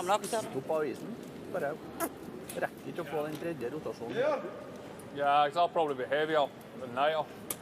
There? Yeah. 975. 975.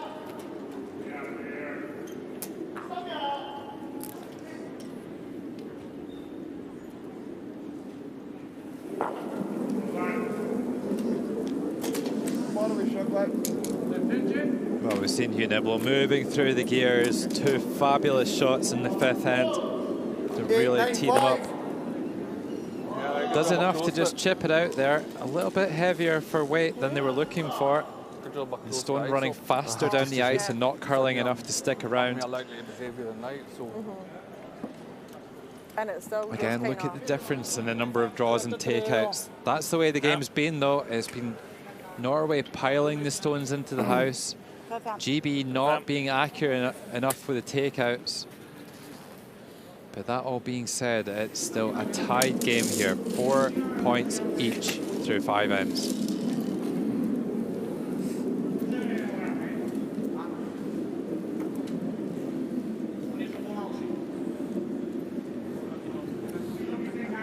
Gjennomført.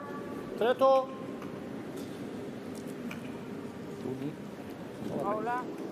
Nicely drawn in there by Severson. Kom ikke så mye vine. Black strips of tape up the back of his neck. That kinesthetic physio tape that we see so often on athletes as a result of all that training and punishment they put their bodies through to get in the best physical condition to compete at this level. Hours of time spent both on the ice and in the gym. Once it gets over that center line, it'll be fine. It's got to go, call it one of them.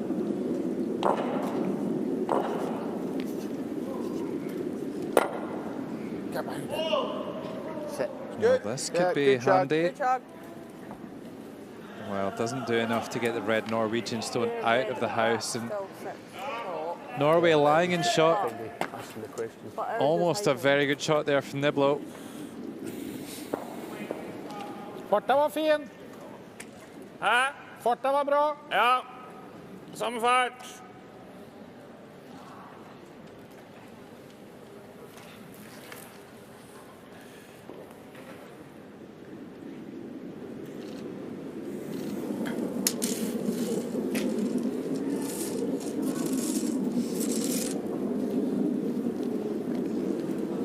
So with Norway already lying in shot position here, they don't need to play a takeout. They've got the last stone here as well. So just trying to draw one over to the other side. And this looks pretty good. Just needs to slow up. And it does so just in time. So Norway lying 2 here. This game really swinging back and forth here as we enter the final stages.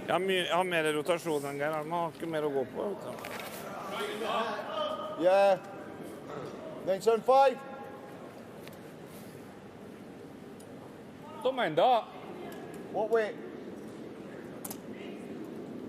Is it there? Yeah, I got that.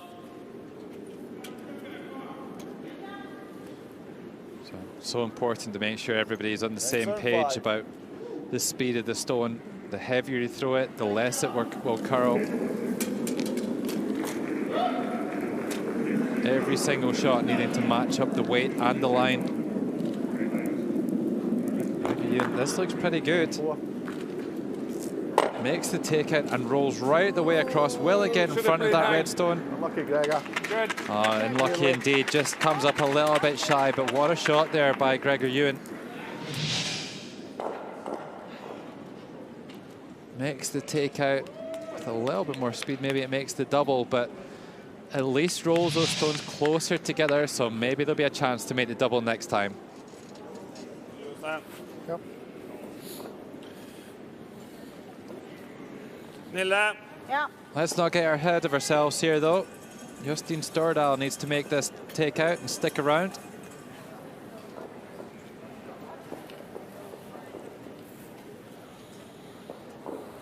Opp igjen rull, den.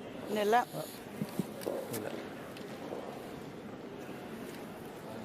Nille. Den spredning på den hadde vært perfekt. Nille.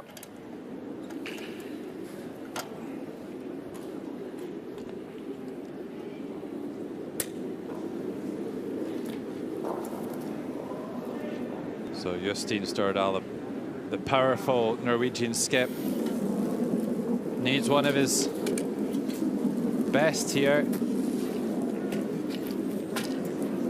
Looking pretty accurate at the moment. Yeah. Needs to come across. Oh, and hits the sticks around to lie 2. Fabulous shot there. Norway lying 2, out counting that yellow stone in the left-hand side. Sorry about there. Take notice of dead John. Like you want. There. You want to play that? Yeah. Okay.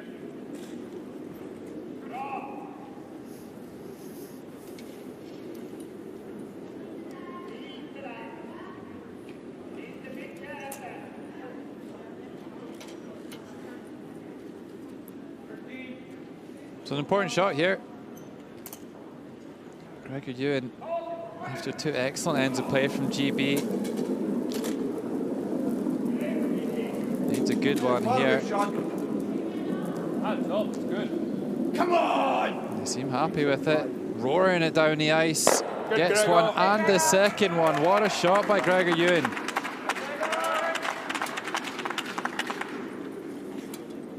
Nice little GB contingent in the stands showing their appreciation for that one. That kind of shot, a formality really at the Olympic Games with the sweepers. But that really was top-notch stuff by the British skip.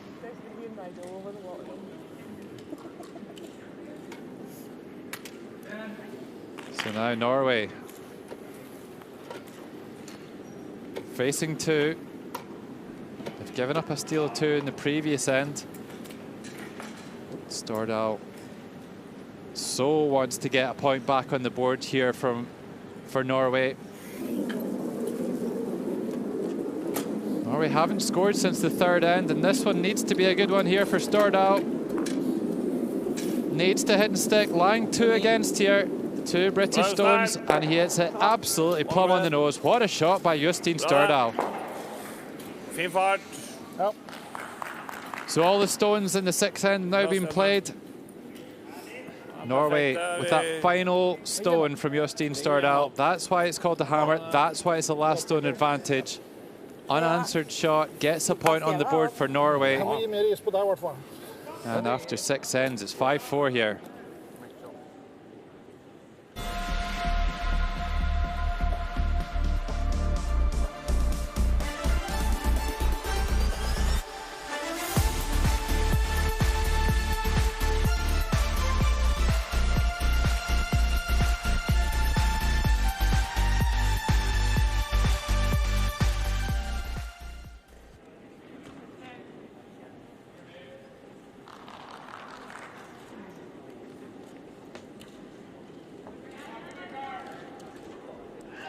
Norway have been pretty consistent throughout the match in terms of their statistics.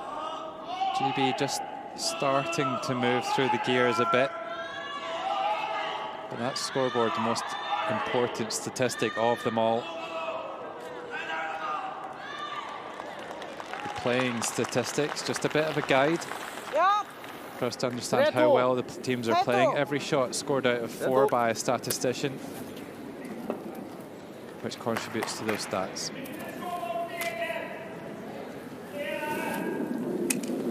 So, Cecil looking. He's been steady as a rock throughout.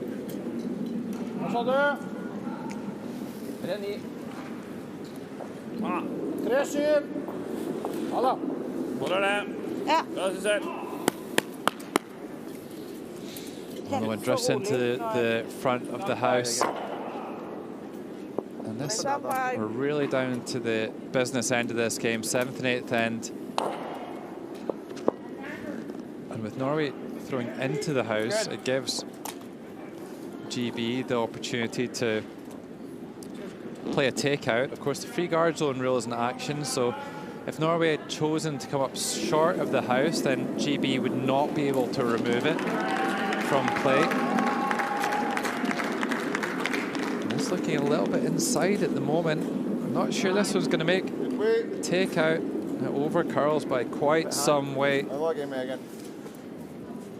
Megan Dawson-Farrell just hasn't been able to make those takeouts so far today. Lite knäpp in i stad. Sissel, du har lite knäpp in i stad. Ja.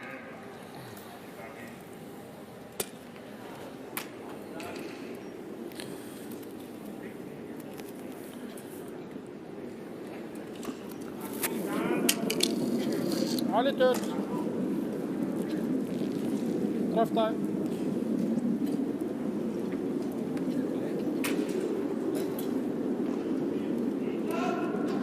So a free chance again here for Norway, just to throw another red stone into the house.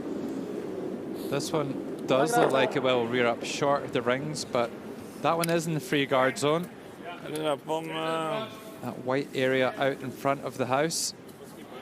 So GB cannot remove that red stone from play, or it will be replaced. Come on, Sparkles. Greg, are you encouraging Sparkles to make the shot here?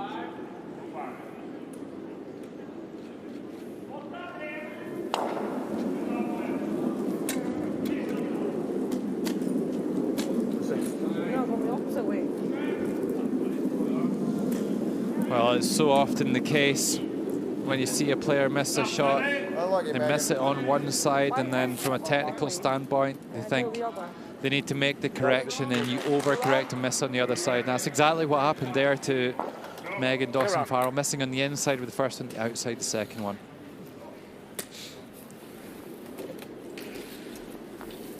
So Norway with a good stone here from Geir Arne Skogstad.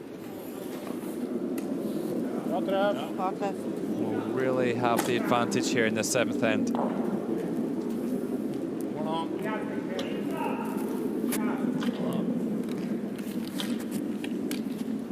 Two six.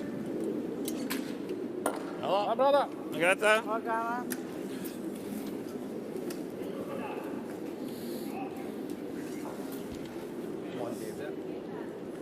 You got this.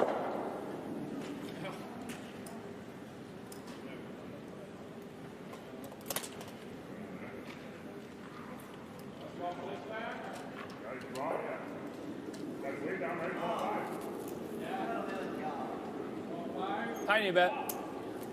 Good, Dave.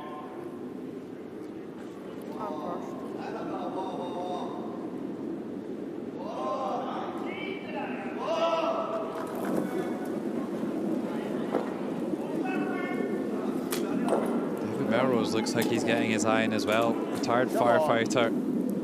Been firefighting in this game quite a bit in the early stages. Oh, and this is not a good end so far from GB. 3 consecutive misses there. Threads the eye of the needle there between those 2 red stones. Curls a bit more, he gets the top one. Runs a bit wider, he gets the second one on the tee line there. The line cutting the house horizontally. Ja. Samme i snø.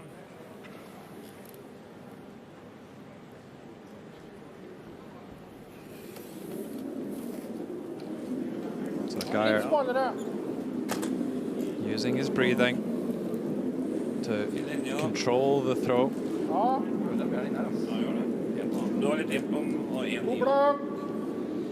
Looking pretty good here. Gets another red stone into the house. Norway really turning up the heat on GB here. 3 red stones now, all in a scoring position.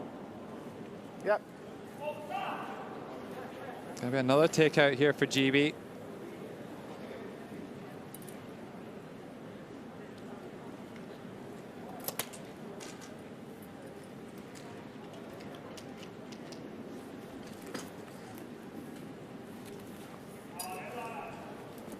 Good.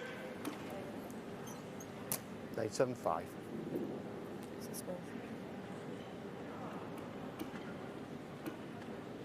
Such an important job there, Megan Dawson-Farrell, to secure that chair, make it stable. Any sort of slippage in the chair will throw the stone offline. 940. Well, he touches them both, and has he squeezed one of them out? He has just done enough there, David Melrose. Oh, well, I did just go beat then. So that's the first takeout at the end made after the 4th attempt. GB just not able to find that accuracy we've seen from the previous 3 ends thus far. Overkøllen, så går den. Da må du krysse den da. Nei, gå der da.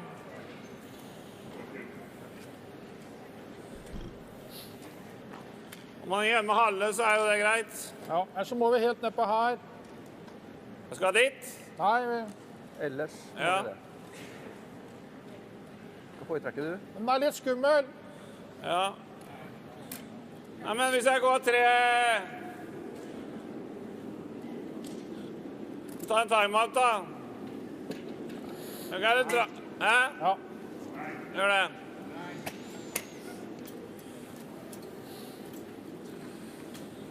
Ja, hold av, ikke her gå. Ja. Det er bare hvor vi skal plassere den steinen.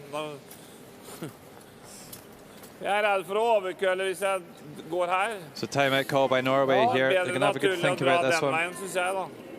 Og da har vi sjansen å... Ja, men da bare lurer jeg på om vi skal køle den veien. Eller vi skal bare gå rett inn her, for eksempel. Ja, nei, men det er greit å høre hva Peter mener. Må jo ganske langt ut og fram for å få den faktisk til å stoppe foran den, sant? For det svinger jo så mye. Derfor så... Men vi kan jo ta en cross. Kan du begynne negativt? Kan du ta en cross? Ja, det kan vi gjøre. Når det svinger så mye. Vi vurderer å trekke inn der, da. Så ikke de kan bruke den til å rulle. Slå og rulle. Der kan det være litt vanskelig å legge gard her. Da må vi gå fra den siden her, hvis du kan legge gardet der. Da må vi krysse toppgarden der. Jag gillar den när du träcker in där. Ja. Klart bäst. Vi liker det mest. Ja, jeg er enig i det. Jag gillar den helt klart. Och jag vill inte ha någon framför det. Nej. Och den ligger ju också bakom. Så att, Ja. Kan vi ta en kryss også, da? Nei. Nei, ikke dragning dit. Da går vi ikke. Samma som ni har spelat innan vanlig dragning in där. Ja. Så en 3-2 da. Ja. Yes. Ja. Väldigt bra. Bra. Bra, Peter.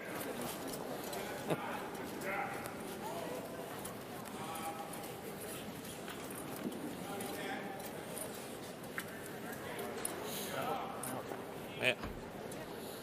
Fullstendig for det. Supert.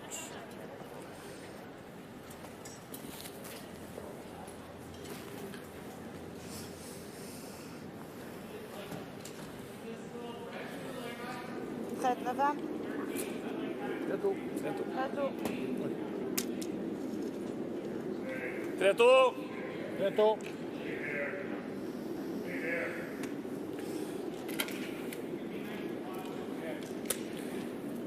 So decision made here. It's going to be an anti-clockwise draw here for Severson. Norway in good position here. So often you see the timeout called in positions where a team's in a lot of trouble, but actually this is a really important shot. Norway already in a good position. That just maybe just looked like it may have grabbed something and kind of turned in quite sharply, but they find a good result. Hva han sa? Hva sa? Hva var det gjort? Skar på slutten her, men det vet vi jo. Trying to lie one for life's sake and clear side there. I think this is the trouble's done. I think we get that. Say right. 9 straight up the centre.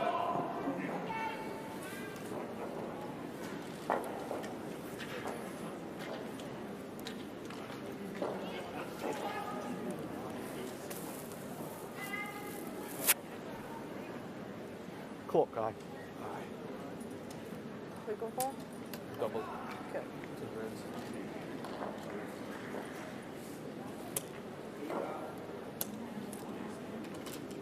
Take your time.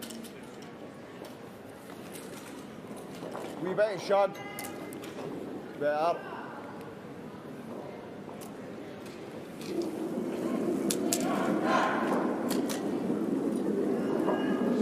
Lots of rotation on this one. No, so when the stone spins more, it's not going to curl as much, but makes the takeout, gets the second one, but doesn't spill it far enough. Norway still on the front foot here. Ja.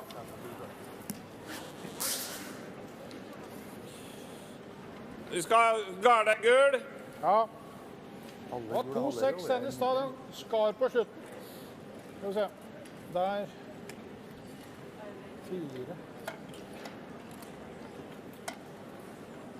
Hva tror du her? Ja, jeg synes det ser mye ut, men... Der. Ja. Skjær på slutten. Ja.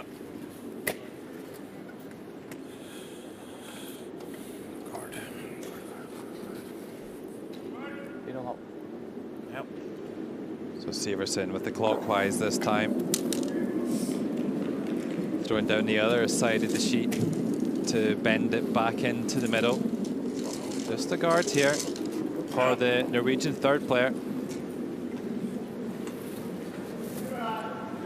4-7. Paula! Bra! Oh, it's perfectly done by Severson. Gets it right in front of that yellow stone in front of the house and prevents the raise from GB. They would have liked to come down and tap that yellow stone up into the house. That option been taken away. Where are you going for, Shad? Hang on. Right is damaged. Well, what's happened here? Bit of a problem with the ice here, and I think we've got a bit of a technical timeout. We call this here. You up one or hit? I think we might will open up. No, the clock's running, so they seem happy enough to play. Pull it in. Try and get rid of this. Nibbles That'll still be shot. coming down for a chat Try with and draw. Greg Ewan. But I want to open it up for you. Well, this is what you got to ask yourself. Look at that. Loads of How time. do you do that? I know. And it wasn't even like a solid bit of stain, it's just a tiny wee bit. What happened? It just, I don't think stone they're kind any of point cut it, fucking dragged it's it that across. you're going to rate a wreck. If I just get that red, because I was going to play 6-7 on that. Could he go? You could get the centre line and get the red into the yellow.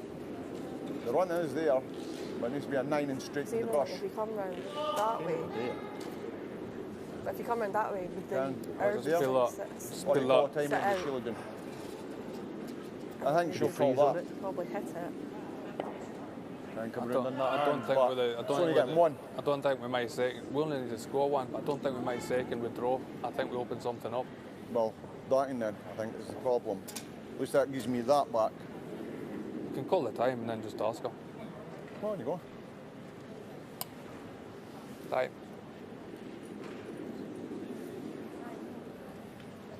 That one, annoy you. So I need to get up. timeout called It's at the by far end. Hugh Niblo. And we'll see Sheila Swan come down Sorry, that open, from the coach's open that one, bench. They don't get a good guard on. We can play 6-7 and not That's what open I'm that. saying. If you go for peeling this off, fine. But you're One thing's for sure, the British team Aye, but if I don't, I'm going to run it. want to open That's things what I'm up and saying, make you sure just that they go for the score run here in the straight away. 7th end.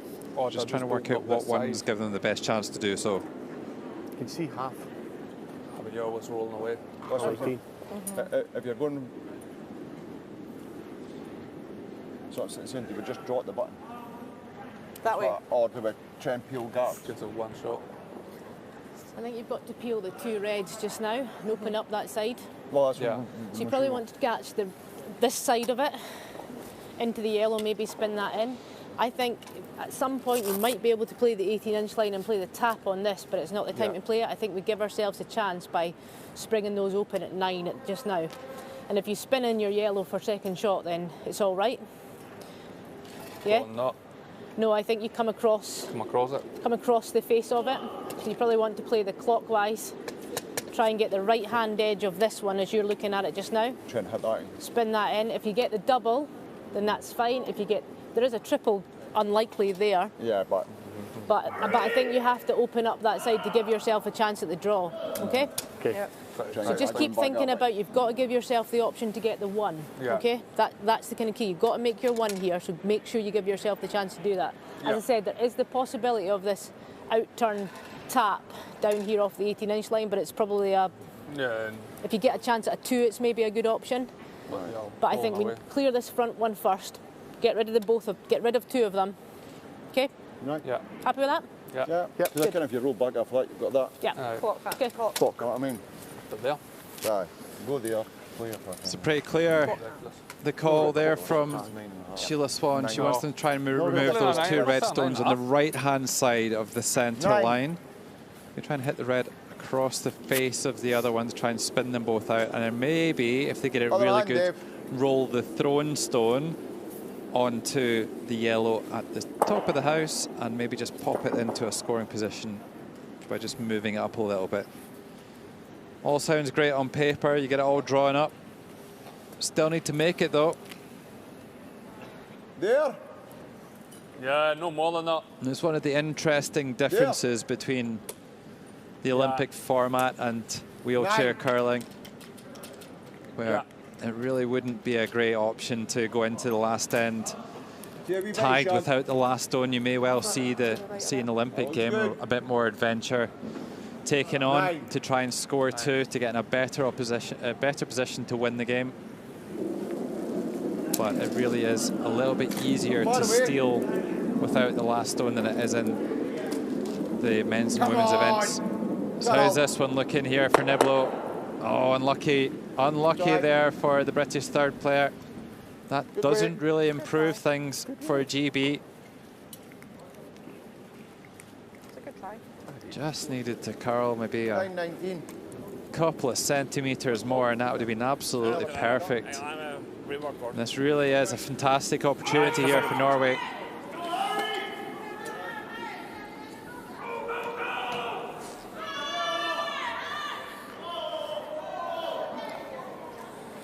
So Skogstad holding the brush for Stordal. 4-5-5. Ja. Garde. 4-5. 4-5. Har du klar?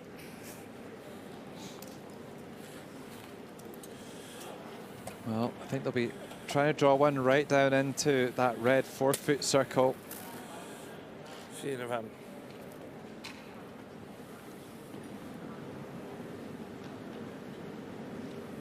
Really is such a powerful guy, Jostein Stordal, but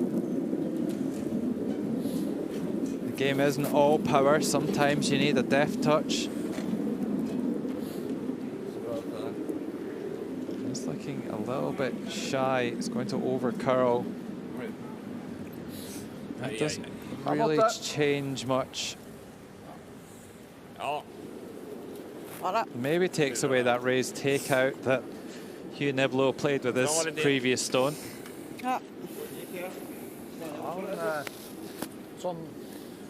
Pretty even Steven between Jostein Stordal and Gregor Ewan.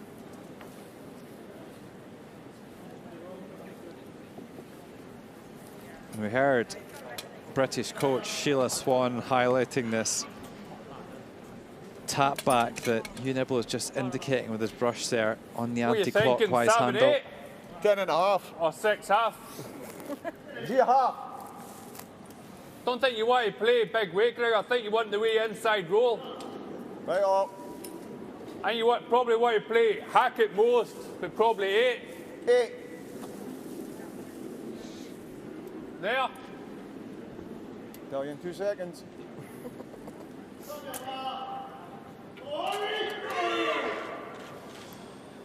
So a tough shot here.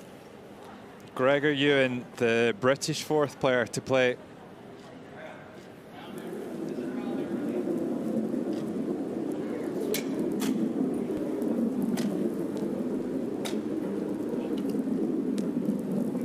Trying to come around in the anti-clockwise handle. It's all quiet. It's all going quiet, but that's because it's pretty close and gets rid of it. And at least opens up the scoring area, so much more space for Britain to get one in to score. Norway, though, still lying in shot position at the front of the house with a chance to draw one into the second stone. 3-2. 3-2.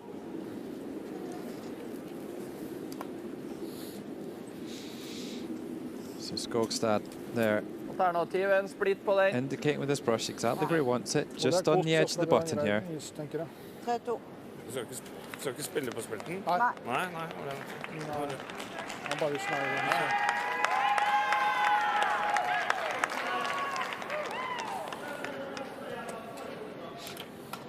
We're going to draw one right down the left-hand side of the sheet and bend it around that red stone in the house to lie to. That's the plan here for Jostein Stordal.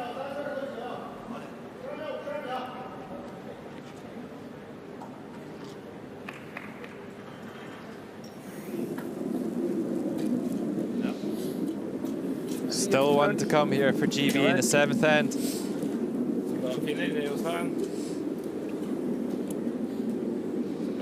Well, does it have the pace? Starting to bank down now. Will it get around the shot stone? Oh, this is a beauty. What a shot here by Stordal. Couldn't have walked down and placed it in a better spot. What a shot there by the Norwegian skip. Just exactly as he drew it up.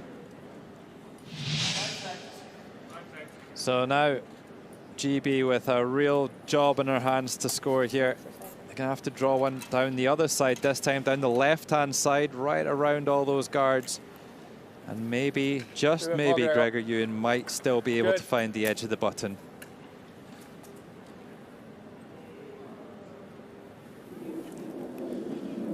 This is crucial, the final stone in the 7th end. GB needing to try and score here, already trailing by 1. They've done so well to get back into this game. But look at this one, over curls and gives up a steal of 2. That's a big misjudgment by GB. And all through that end, Norway looked like they had the upper hand. Too many misses early on in the end. It's a steal of 2 for Norway in the 7th end. And just one end to come. GB with a mountain to climb. And after 7 ends, it's Norway 7, GB 4. Eller ska vi dra fordel av att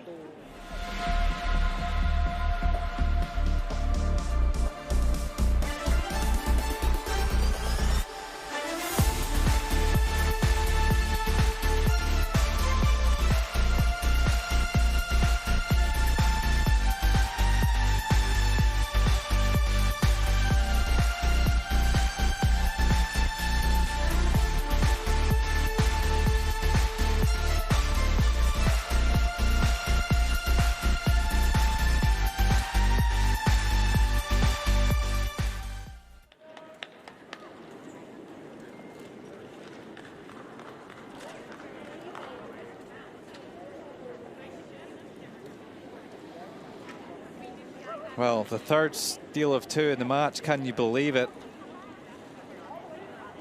And this one goes back to Norway. It looked like GB were coming back into this one, and Norway have held off the resurgence of GB.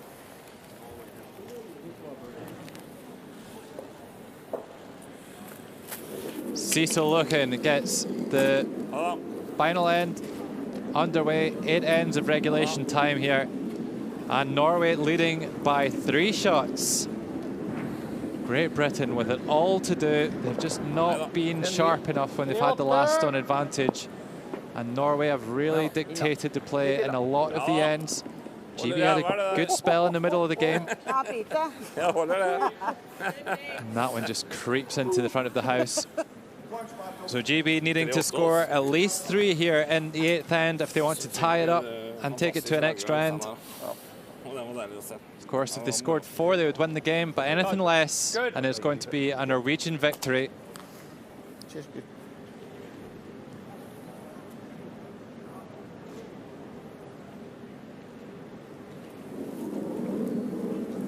Line. Rotation. Yeah.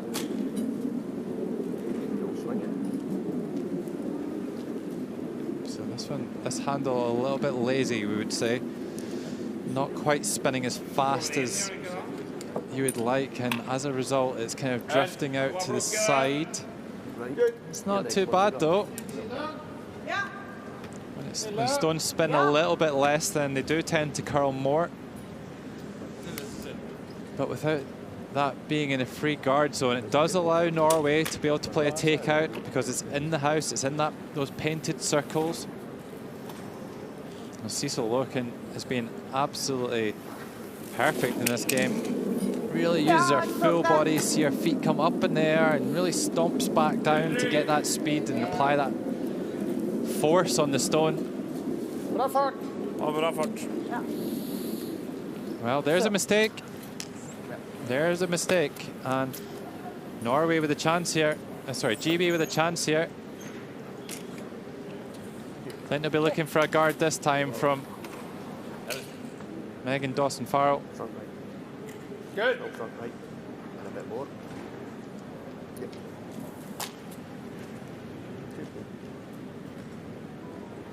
You may be wondering why GB are not just piling the stones into the rings. There is 8 stones to play in the end for both teams, and they don't need to be lying 3 at the start of the end. They need to be lying 3 at the end of the end. So to do that, they'll try and get some guards in play.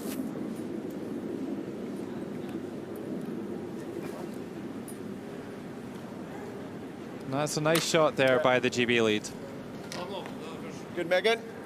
Nice. 13 and 13 and a half. Heel up. Isen her så tror jeg han tåler 8-8.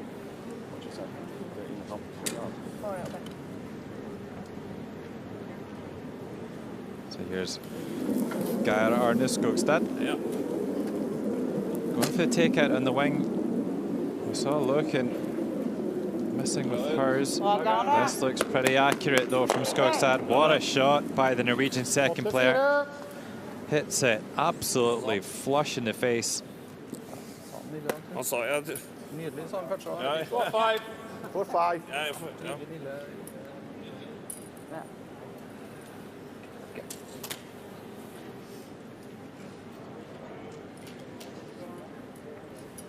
So Hugh Niblo there with the brush. That's the aiming point here for David Melrose. Setting up to throw one down on the anti-clockwise rotation. Trying to bring that corner guard into play, delivered by Megan Dawson-Farrell.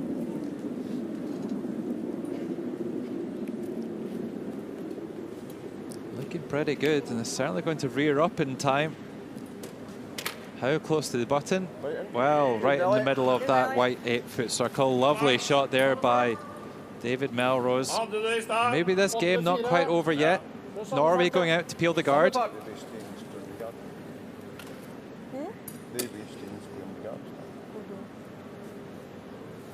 So a peel when you're trying to remove a stone and try and roll the thrown stone away to the side here. So a great takeout with this first one here from Skogstad.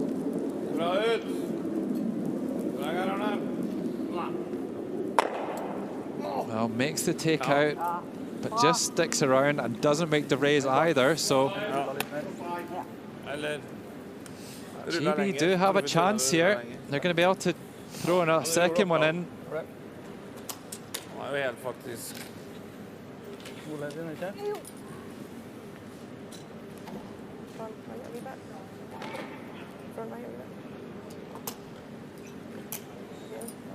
So this is pretty much the same shot again here for David Melrose. Just maybe looking to take a meter or two speed off.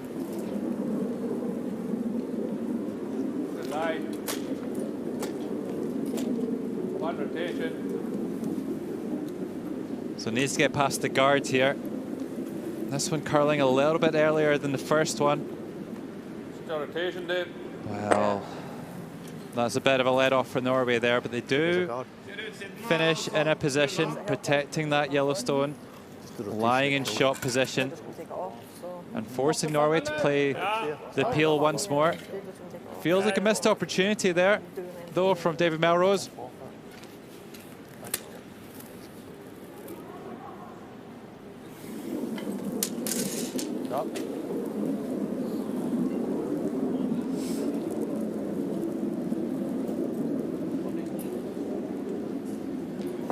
Oh, wow. Well, I don't think he could have done that if he tried. Unbelievable there that Severson found his way between those guards and touched the back Yellowstone and didn't manage to remove it at that speed as well.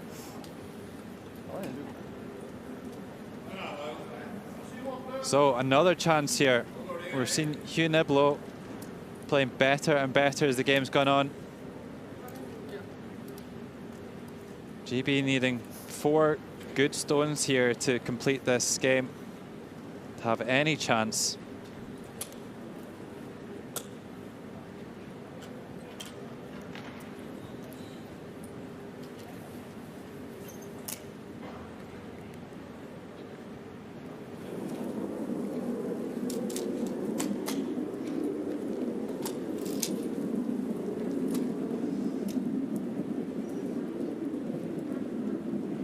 So quite a notable difference in line here. Still needs to get across the centre line to get in behind the guard. And needs to rear up here. Gets a little bit of help from their own Yellowstone. So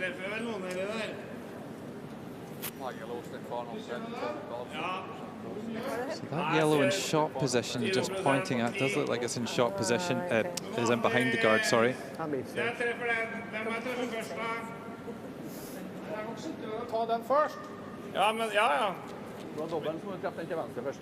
Ja. Hvis jeg går fra linja og så ut sånn da. Nå treffer jeg jo.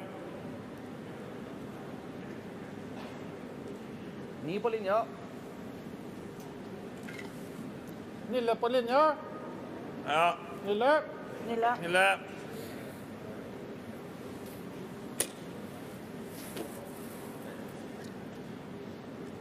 So Norway electing to play the takeout on the open shot here. Oh, this looks like it's cutting across the ice quite a bit. Hits the guard and jams onto the wide one. Oh my, what a chance now for GB. That's a huge mistake by Norway. Just didn't get that one out to the brush through inside the desired line. Wrecks the guard and runs it onto the wide one. He can't believe it, Severson. He's given his skip, Jostein Stordal, some work to do here. Got bet there, Gregor. Happy there? This game not over yet. Don't go anywhere. Yeah, 3.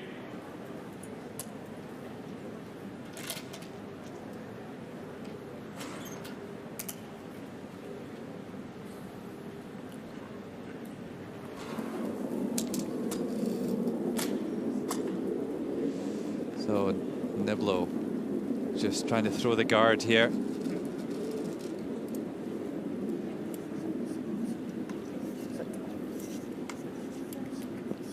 Want this one to slow down, just to stop it curling too far. At least protects a part of that Yellowstone, but maybe could have done with it just being a little bit further away from the centre line. So Norway with a chance to play a takeout on this second shot. It looks like they're lining up. Just hitting that stone that Jostein Stordal just passed there, the furthest left of the 3. You see Severson just indicating the hit and roll inside. That would be the optimum result here for Norway.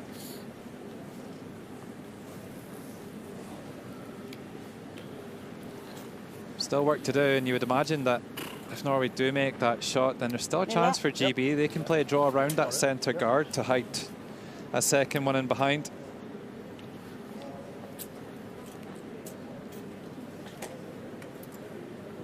Nille. Nille.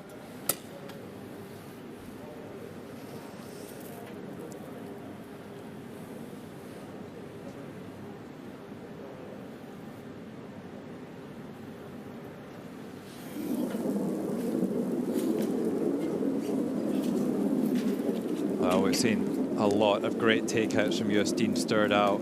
He's been an absolute star in this game.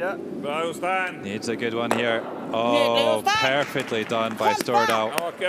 What a shot.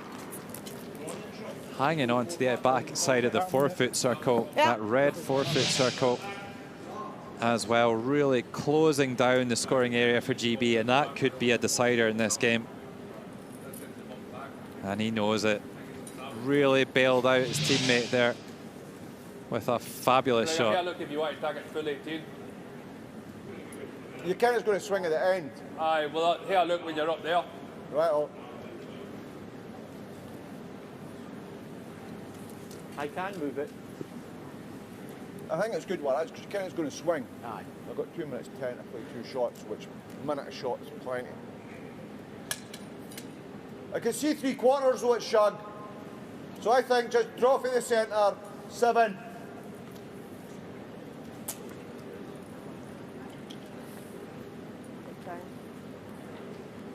So just a draw here called.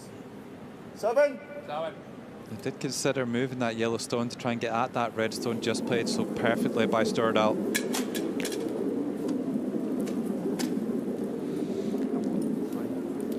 like it's got the running to move that yellow stone. How's the line though? We smacked heavy, Gregor. Just overcooked it a little bit. Too much weight, far too much weight there. Chips and rolls off. Oh, it's going to be difficult now for GB to score 3. I think he's got to wait until the last stone.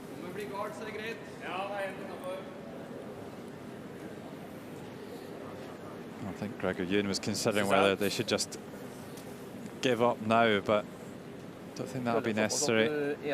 Not yet. You never know what Norway might do here to improve the situation, but as things stand, it's difficult to see how GB will score 3.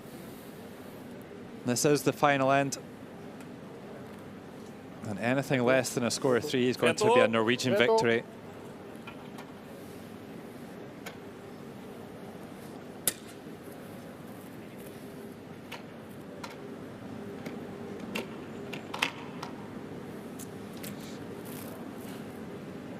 So the delivery stick attached, brakes on.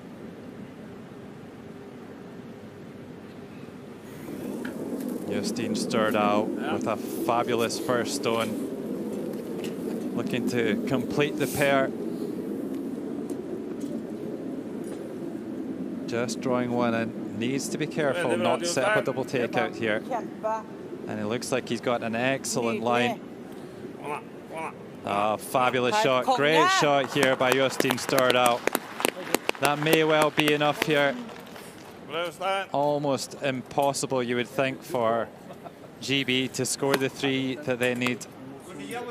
They'll take a look at the situation here. That's not going to make anything. Need to get that yellow going that way.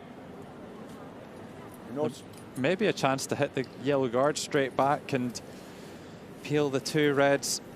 Difficult to see how you get the back red past the yellow and the furthest back in the house, though. Cross the face and back. But I think we lose the shooter anyway. So I'm saying run the yellow. Straight back. Too tight, and then that yellow's going, red's going straight. We've got to catch up red there. Yeah, I know. It's close, but there is space. Much of that you got? Quarter, if that. Quarter's all I need. Never going to happen, but Need to throw that. Ticking away with all this conversation. 38 seconds to get it away. Of course, if the clock did run out, then GB would forfeit the game. That's not going to be a problem, though.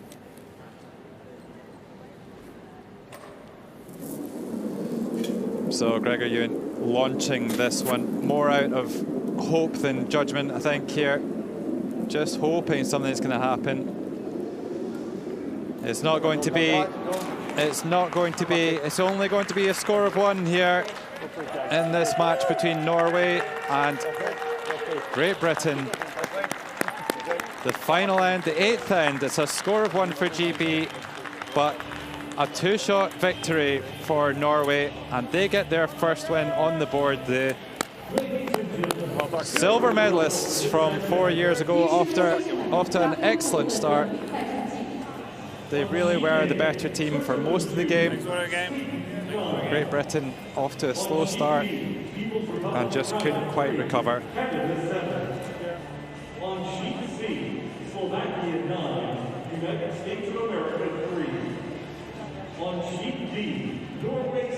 So the final score confirmed here in the round robin. Norway defeating Great Britain by 7 shots to 5.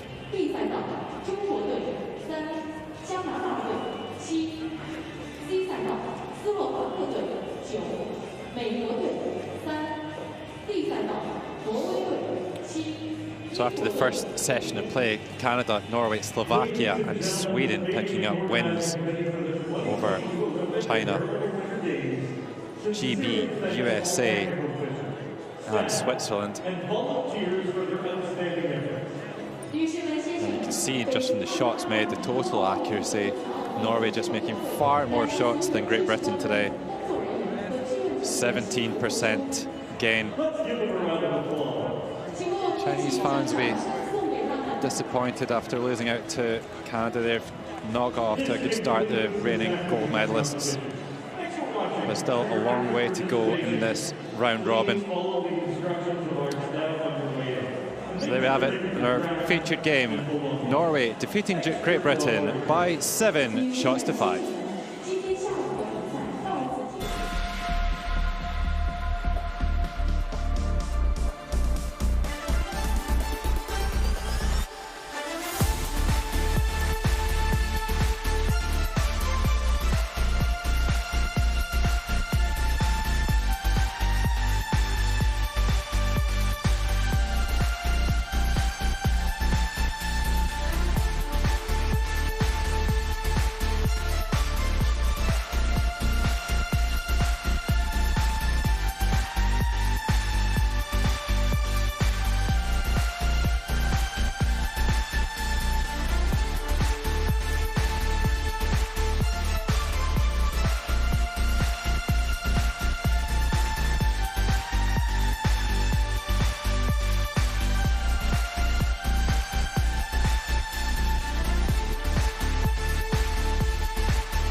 Well, it was quite the game between Great Britain and Norway.